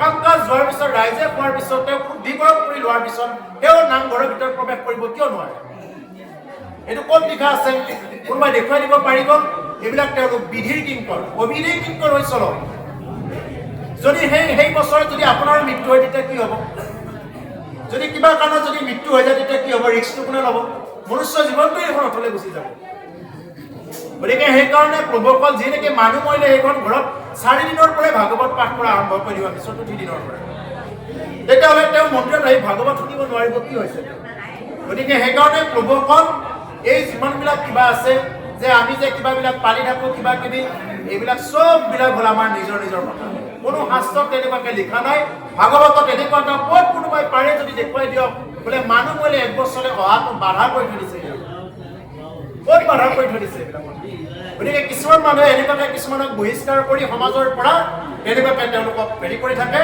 এইবিলাক কোনো ধৰণৰ শাস্ত্ৰীয় যুক্তি ভিত্তি নাই সময় থাকোঁতে শ্ৰৱণ কীৰ্তন কৰা নহ'লে এইবিলাক এনেই যাব যাৰ নাম মাত্ৰ স্মৰণে নিষ্ঠাৰে পতিত পাতকী ছয় যাৰ নাম মাত্ৰ স্মৰণ কৰাৰ লগে লগে নিষ্ঠাৰ হ'ব পাৰে পতিত পাতকী ছয় পতিত যি পাপীয়ে নহওক তেওঁ ভ্ৰূণ হত্যা মানে কি যে নেকি বাচ্চাটো জন্ম পাবই নিদিলে পেটতেই মাৰি পেলালে এইটো ভ্ৰূণ হত্যা এইটো মহাপাপ ভ্ৰূণ হত্যা মদ্যপান এইটো এটা মহাপাপ তাৰপিছতে হ'ল ব্ৰহ্ম হত্যা কোনোবাই যদি ব্ৰহ্মতুল্য মানুহক যদি হত্যা কৰে তাৰপিছত সুবৰ্ণ হৰণ যদি কোনোবাই সোণ চুৰ কৰে আৰু স্ত্ৰী হত্যা কৰে যদি কোনোবাই নিজৰ ঘৈণীয়েকক বা এনেকুৱা যদি তিৰোতা মানুহক কোনোবাই হত্যা কৰে এইবিলাক হ'ল মহাপাপ পাপৰ বা মহাপাপ নিষ্ঠাৰ নাই এনেকুৱা মহাপাপৰ পৰাও যদি কোনোবাই যদি ৰাম নাম কৃষ্ণ নাম যদি চাৰদাৰ কৰি এই ভগৱান তোমাৰ হৈ গ'লো এই বুলি যদি ল'ব পাৰে এই পাপৰ পৰাও তেওঁ নিষ্ঠাৰ কৰি দিব পাৰে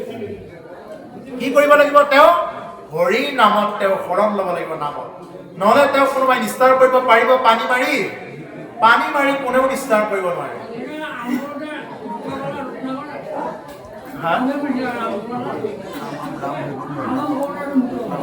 আমাৰ পৰা ৰাম একেবাৰে নামঘাট কি বুলি কৈছে এই তপজপ তীৰ্থ মত যুগ লাগ যজ্ঞ দান কাকো নোহোমৰে মৃত্যু বেলা ও মৰণ তজনক বেঢ়ি বোলে হবে ৰাম বোলা হেন নাম এটি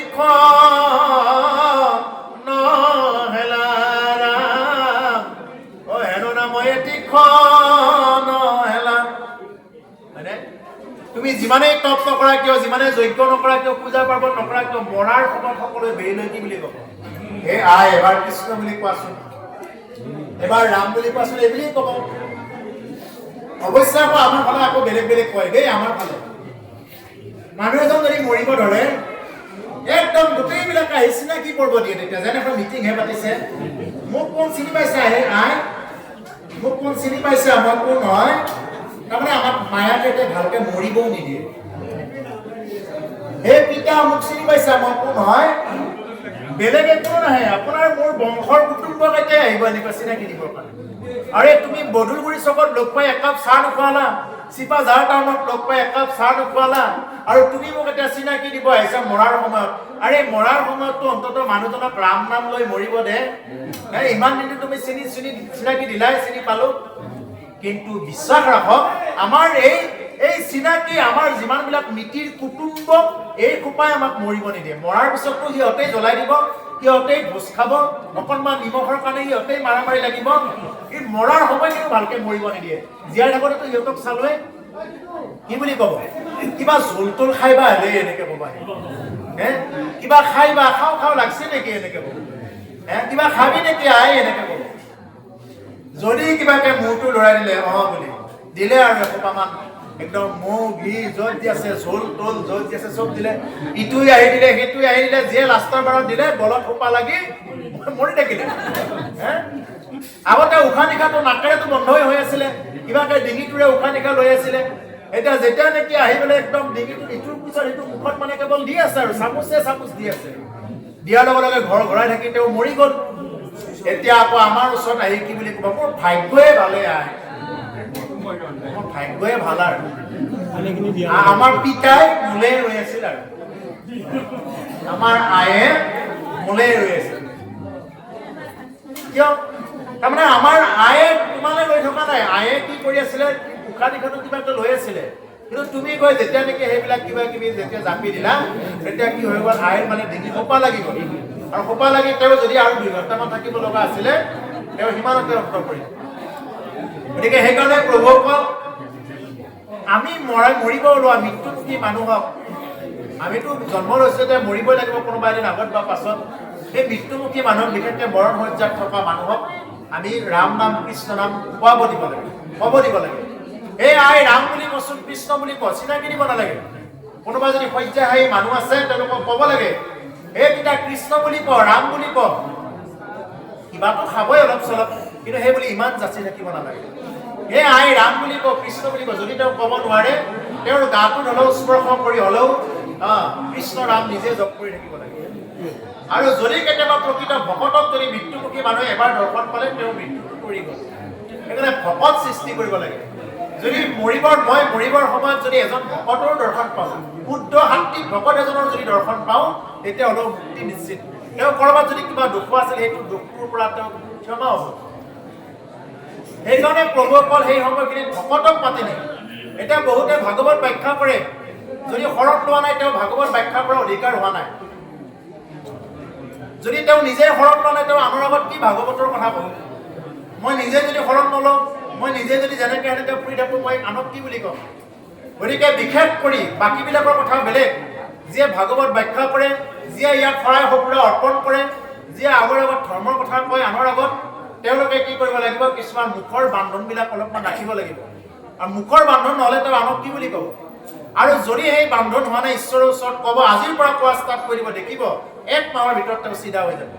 ঈশ্বৰৰ ওচৰত এবাৰ ক'ব, এই কথাখিনি মনত পেলাই তেওঁ এবাৰ ঈশ্বৰৰ ওচৰত নিবেদন কৰিব, এই নিবেদনতে তেওঁ চিধা হৈ যাব। গতিকে সেইকাৰণে প্ৰভুসকল, ইয়াত এইটো কথা কৈ আছোঁ, যদি তেওঁ এজন মানুহে যদি আশীৰ্বাদ দিব লাগে, যদি যাকে তাকে খাই ফুৰে, সেইখন মুখেৰে আশীৰ্বাদ দিলে কাম কৰিব নেকি? নকৰে। মৰিব ওলোৱা মানুহ এজনক যদি কোনোবাই আশীৰ্বাদ দিব লাগে, সেইখিনি সময়ততো আশীৰ্বাদ দিবই যাব লাগিব। ভাল হওক দে বাচ্চা, আইটো ভাল হওক, তই ভালকে পাবি যায় বুলি আশীৰ্বাদ দিব লাগিলে কোন? সেইখন মুখেৰে, যিখন মুখেৰে তেওঁ মাছৰ পৰা, মাংসৰ পৰা, মদৰ পৰা এটাও বস্তু বাদ দিয়া নাই, আৰু মুখেৰে যাকে পায় তাকে ভাষা কৈ থাকে, ভাষাৰ যাৰ শুদ্ধ নাই, যিয়ে নেকি যিকোনো লেতেৰা বস্তু খাই ফুৰে, য'তে ত'তে যাই ফুৰে, সেই যাৰ নেকি চৰিত্ৰই সম্বোধন নাই, সেইখন মুখেৰে আশীৰ্বাদ কিয় অভিয়াত দিলেও কামত নাই। এতিয়াতো আশীৰ্বাদ দিবৰ কাৰণে মানুহ ৰেডি হৈ থাকে, বোলে একদম হাৱা কাঢ়িবই নাপায়, বোলে আশীৰ্বাদ হওক। সেই আশীৰ্বাদবিলাক কিয় নফলিয়ায়? তাৰ কাৰণে হ'ল এইটো নাই, যিয়ে আশীৰ্বাদ দিব, তেওঁৰ আশীৰ্বাদ দিবৰ কাৰণে তেওঁৰ কেপাচিটিটো তেওঁৰ তাত থাকিব লাগিব। যদি তেওঁৰ আশীৰ্বাদ, তেওঁ এতিয়া যেনিবা ধৰা হ'ল এজন MLA এজন আহিলে, তেওঁ ধন বিলাই দিব আহিছে, তেওঁ নিজৰ তাতে ধন নাথাকিলে কেনেকৈ বিলাই দিব ধন? যিজন মানুহে আশীৰ্বাদ দিয়ক, সেইজন মানুহৰ ভিতৰত আশীৰ্বাদ থাকিব লাগিব, পুণ্য তেওঁৰ তাত মজুদ হৈ থাকিব লাগিব। যদি তেওঁৰ মজুদ পুণ্য নাই, ইয়াৰ দ্বাৰা তেওঁহে উল্টাকৈ ধাৰ খাই যাব। গতিকে সেইকাৰণে খুব সাৱধান এই কথাটো, মই ইয়াৰ মাজৰ পৰাই কৈছোঁ। প্ৰভুসকল এতিয়া ইয়াতে কৈছে, যাৰ কীৰ্তি যক শ্ৰৱণ কীৰ্তন জগত উদ্ধাৰ, যাৰ কীৰ্তি জগত উদ্ধাৰ কৰিব পাৰে, যাৰ নাম মাত্ৰ স্মৰণে নিষ্ঠাৰে পতিত পাতকী ছয়, পতিতৰো পতিত পাতকীবিলাক তৰাই দিব পাৰে, হেন মাধৱক সদা দেখা কিনো দুৰ্লভ ভাগ্য উদয়। এনেকুৱা মাধৱক কুৰুক্ষেত্ৰৰ সেই ৰণাঙ্গনৰ মাজত দেখা পাইছে ঈশ্বৰ কৃষ্ণক, কম ভাগ্য ইমান সুন্দৰকৈ দেখা পাইছে এইটো কিন্তু সকলৰ কাৰণে জীৱনৰ কাৰণে পৰম ভাগ্য বুলি কৈছে এৰাম কালে নকৈল মহিৰ মাহাত্ম নপজে হৈ চকিঞ্চিত যাৰ পাদ পদ্ম পৰশে সম্পূৰ্ণ ওৰাম হৈল ভূমি কীট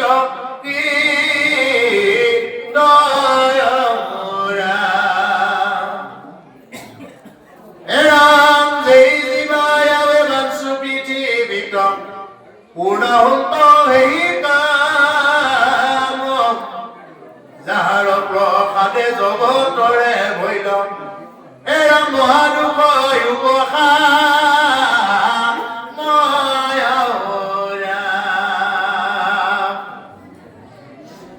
কালে নাশৰ বৈল মহিৰ মাহাত্ম নোপজে শস্য কিঞ্চি কালে নাশ কৰিলে এই মহিৰ এডাল বুনো গজাব নোৱাৰিব এডাল শস্য গজাব নোৱাৰিব যেতিয়া নেকি কালে গ্ৰাস কৰিব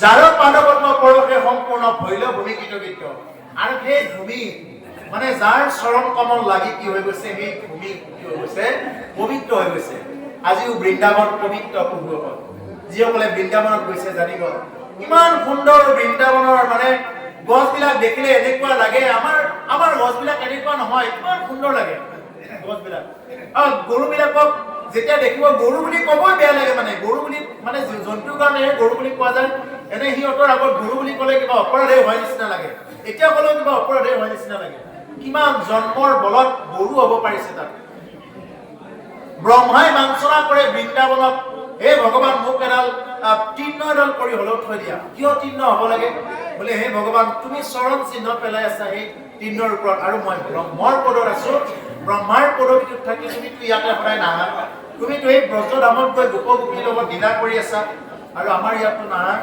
এডাল গুণৰো সৌভাগ্য হৈছে যিটো নেকি মই ব্ৰহ্মাৰ জীৱনত সৌভাগ্য হোৱা নাই এই বুলি ভগৱানৰ ওচৰত নিবেদন কৰে সেইকাৰণে প্ৰভুসকল বৃন্দাবনত যিসকলে যায় বা তীৰ্থ ভ্ৰমণ কৰিব যায় সেইকাৰণে তাৰ পৰা যেনেকে সেনেকে ঘাঁহ বনবিলাক উঠাই আনিব নালাগে বোলে এইটো গছৰ পুলি মই লৈ যাওঁ বৰ ভাল লাগিব আমাৰ তাতে এইটো ফুলৰ ঠানি লৈ যাওঁ এটা পাতো আনিব তাৰ পৰা একো বাধা আছে কিবা কাৰণত আনিলে বৃন্দাবনত গ'লে কি কৰিব পাৰে যমুনাৰ পানীখিনি আনিব পাৰে কিন্তু পানীখিনিৰ বাহিৰে আৰু বেলেগ আনিব নালাগে কি কৰিব লাগে তাতে কেৱল ভক্তি ভাৱেৰে থাকিব লাগে বৃন্দাবনত যিসকল যাব য'তে ত'তে থু ঢেকাৰ পেলাব নালাগে কিয় পেলাব নালাগে থু পেলাওঁতে যদি কোনোবা এজন ভক্ত সেই থুৰ পৰা পাৰ হৈ যায় পাপটো লাগিল তেওঁৰ ওপৰত সেইকাৰণে আমিতো বৃন্দাবনত এইবাৰ আপোনালোকৰ কৃপাত কিছুদিন আগত গৈ আহিছোঁ খুব সাৱধান তাৰে সন্তসকলে সাৱধান বৃন্দাবনত গ'লে তাতে আৰু যাকে তাকে দুখ ধৰা বোলে বৃন্দাবনত এইবিলাক চব একো কাম নাই এইবিলাকে টকা খোৱা কিবা কিবি এইবিলাক মুখেৰে বাক্যটো ক'ব নালাগে এইবিলাক এওঁলোকে বহুত পইচা লৈ ৰুমৰ পইচা লৈ ক'বই নালাগে এইবিলাক আমিতো ইমান দিন গৃহস্থিত আছোঁ আৰু থাকিবলৈ আমি দুদিনমানৰ কাৰণে গৈছোঁ যাতে আমাৰ কোনো দোষ লাগি নাহে আৰু আহোঁতে এবাৰ প্ৰণাম কৰিব লাগে প্ৰণাম কৰি আহিব লাগে যে হে ভগৱান তোমাৰ পাৱন নাম শ্ৰীক্ষেত্ৰত আহিছোঁ ইয়াত যাতে কোনো ধৰণৰ অপৰাধ লাগি নাযায় কিবা এটা পুণ্য হওক বুলি আহিছোঁ যাতে অপৰাধ লাগি নাযায় এই বুলি কি কৰিব লাগে প্ৰাৰ্থনা কৰিব লাগে আৰু একো বস্তু কি কৰিব নালাগে লৈ আনিব নালাগে প্ৰভুসকল শেষে হ'ব হাল্লা হৈছে আৰু বেছি নাই শেষে কৈ দিওঁ নেকি আৰু অকণমান আছে এইখিনি অকণমান ব্যৱস্থা মই এতিয়া শেষে কৰিম ইয়াৰ পিছত এইটোৰ পৰা একদম ছবিখিনিলে এইখিনি চাই দিলে নিৰন্তৰে ৰাম ৰাম আহি যাব উপদেশখিনি চাব আৰু তাৰপিছতে আৰু এইটোৰ পৰা চাব আপুনি অলপ গেছ কৰি লওক গতিকে প্ৰভুসকল এইটোকে কওঁ যে জীৱা হবে বঞ্চ পৃথিৱী পূৰ্ণ হওক সেই কাম মানে আমাৰ যাতে মনোবাঞ্ছাবিলাক পূৰ্ণ হয় সেই কামনাবিলাক পূৰ্ণ হয় কি কামনা আমি ভাৰত ভূমি জন্ম পোৱাৰ এটাই উদ্দেশ্য আমি মনুষ্য জীৱন সফল কৰা প্ৰভুসকল ক'ব লগা বহুত কথা বহুত থাকি যায় বহুত কথা এইবিলাক সাগৰতকৈ বিশাল কথাবিলাক কৈ থাকিলে এইবিলাক মানে ওলাই থাকিব এইবিলাক নহয় আকৌ এটা শব্দ যদি ব্যাখ্যা দিব লগা আৰু দিবলৈ যায় গতিকে সেইকাৰণে প্ৰভুসকল এইটোৱে মই শেষত কওঁ যে ভক্তি কৰোঁতে যাতে কোনেও কৃপণালী মানে কিবা কৰি যাতে কৰিব লগা মানে নিজস্ব মতত ক'লে আমি এনেকৈ কৰিম এওঁ এনেকৈ কৰিছে, এনেকুৱা নহয়। ইয়াত কৈছে যাৰ প্ৰসাদে জগতৰ হলে মহাদুখৰ প্ৰসাদ, যাৰ কৃপাত যাৰ প্ৰসাদ ফলে মহাদুখ নোহোৱা হৈ যায়, জগতৰ মহাদুখ হৰণ হৈ যাব পাৰে। গতিকে আমাৰ যাতে কৃপণালী ভক্তি নাথাকে। মই সৰু কৃপণালী কৰা কাহিনী এটা ওলাই মানে কাহিনীটো মই সমাপ্ত কৰিছোঁ। সৰু কাহিনী, আমি ভক্তি কৰিলে বহুতে কৃপণালী কৰে। কেনেকে? এবাৰ মানে এই বুঢ়া বুঢ়ী এঘালৰ মানে এটাই ল'ৰা আছিলে, সিহঁতৰ ল'ৰাটোৰ বেমাৰ হ'ল। ল'ৰাটোৰ বেমাৰ হওঁতে এই হৈকাৰ নহয়, কল বান্ধা বুলি কয় নহয়, কল বান্ধিলে বোলে, হৈকাইলে বোলে যদি আমাৰ এই ল'ৰাটো ভাল হয় বেমাৰত, মানে ক'তো দিও ভাল কৰিব পৰা নাই, যদি বেমাৰটো ভাল হয় তেতিয়াহ'লে কি কৰিম, মই আপোনাক এই গৰুটো বেছি যি পইচা পাওঁ চব দিম। আমাৰ ওজাপালিসকলে এইটো কাহিনী খুব বেছিকৈ কয়, মই ওজাপালিৰ পৰাই শুনিছোঁ এইটো কাহিনী। ওজাপালিবিলাকে এইটো মানে কয় আৰু মানে মই যদি আমাৰ ল'ৰাটো যদি বেমাৰ ভাল হয়, মই কি কৰিম, মই আমাৰ গৰুটো বেছি যিমান পইচা পাওঁ গোটেইকেইটা দিম আৰু তোমাৰ নামত, এই বুলি কি কৰে মানে হৈ কাঢ়িলে। ভালো হ'ল তেওঁৰ ল'ৰাটো। এতিয়া বুঢ়ীয়ে ক'লে বোলে, বুঢ়া এটা কথা হ'ল নহয়, আমিতো গৰুটো বেছি পেলাই যিখিনি ধন পাম এইখিনি ওচৰৰ মন্দিৰটোত দিম বুলি কৈছিলো নহয়, এতিয়া কি কৰা যায়? তেতিয়া মানে বুঢ়াই ক'লে, হয়ে বুঢ়ী, এতিয়া কৰিব লাগে কামটো। বোলে হেৰি কৰা, আমাৰ এটা ঘৰৰ এটা মেকুৰীও আছে, এই মেকুৰীটো কি কৰা তুমি মোক লগত দিয়া। এতিয়া বুঢ়ীয়ে ভাবিছে উপায় বিচাৰি পোৱা নাই, কি মেকুৰী লাগে? নাই নাই, মোক মেকুৰীটো লাগে, তুমি দিয়াচোন বাৰু। এই বুলি বুঢ়াই কি কৰিলে, গৰুটোৱে মেকুৰীটোৱে একেলগে লৈ গ'ল। এতিয়া ৰাস্তাত বেপাৰীয়ে সুধিলে বোলে, হেৰি কিমান দিব লাগে গৰু? কৈছে বোলে, হেৰি গৰুৰ দাম 500 টকা আৰু মেকুৰীৰ দাম, মেকুৰীৰ 10,000 টকা। মানুহে ভাবে বোলে নহয়, মই হেৰিহে দিম, মই গৰুহে দিম, মই 500 টকা দিওঁ, মই গৰুটো ৰাখোঁ, মেকুৰীটো আৰু 10,000 টকা দি মই এনে কিয় কিনো? এই নাই নাই নাই, আগতে মেকুৰীটো ল'ব লাগিব, তাৰপিছতহে মই গৰুটো দিম। এইটো ঠিক, আগতে মেকুৰীটো ল'ব লাগিব, মেকুৰীটো নল'লে কিন্তু নহ'ব, এই বুলি কয়, হয়নে? তাৰপিছতে উপায় নাই, এতিয়া বুঢ়াই এতিয়া নামানে। তেতিয়া কি কৰিব লগা হ'ল, বেপাৰীয়ে ল'ব লগা হ'ল যে মেকুৰীটো ল'লে 10,000 টকাত আৰু গৰুটো ল'লে 500 টকা। এতিয়া বুঢ়াই কৈছে, আমাৰ বুঢ়ীয়ে হয়তো বিশ্বাস নকৰিবও পাৰে মই যে গৰুটো 500 টকাতে দিছোঁ। এই বুলি কি কৰিলে যে বুঢ়াই এখন ৰচিদ কাটি ল'লে। এই ৰচিদ এখন কাটি ল'লে কেনেকুৱাকে, বোলে মেকুৰীটো মই 10,000 টকা দিয়াটো সত্য আৰু এই গৰুটো মই 500 টকা দিয়াটো সত্য। এতিয়া বুঢ়ীয়ে কৈছে, গৰুটো বেছি দিন নাই, আমাৰতো মন্দিৰত দিমেই, এতিয়া আমাৰ মন্দিৰত দিম বুলি হৈ থোৱা আছে, মই ভগৱানৰ ওচৰত শপত খাই লৈছোঁ দিম বুলি। এতিয়া বুঢ়াই কৈছে, এই 500 টকাটো ল আৰু মন্দিৰত দিম। কি 500 টকা? আমাৰতো গৰুটো বেছিটো ইমান কি পাব লাগে? এই নহয়, এই গৰুটোৰ সেইটো কথা, এই মেকুৰীটোতহে পাইছোঁ মই 10,000 টকা, মই গৰুটোত 500 টকাহে পাইছোঁ। বোলে নাই নাই, কেনেকৈ হ'ব পাৰে? নাই নাই, তুমি বিশ্বাস নকৰা নেকি? বুলি কৈছে, তুমি বিশ্বাস নকৰা যদি চোৱা, এয়া চোৱা ৰচিদ। এই বুলি ৰচিদখন যেতিয়া দেখুৱাই দিলে তেতিয়া বিশ্বাস কৰিব লগা হ'ল। এনেকেও মানুহে ভক্তি কৰে পূৰ্বত।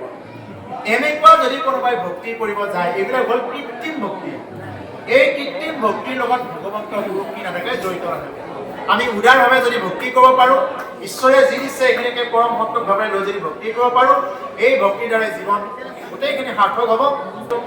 মানে চাই থাকোঁতে কেতিয়া ইমানখিনি সময় গ'ল মই গমেই নাপালোঁ। 11টা বাজি গ'ল, যে কেতিয়া গ'ল মই গমেই নাপালোঁ।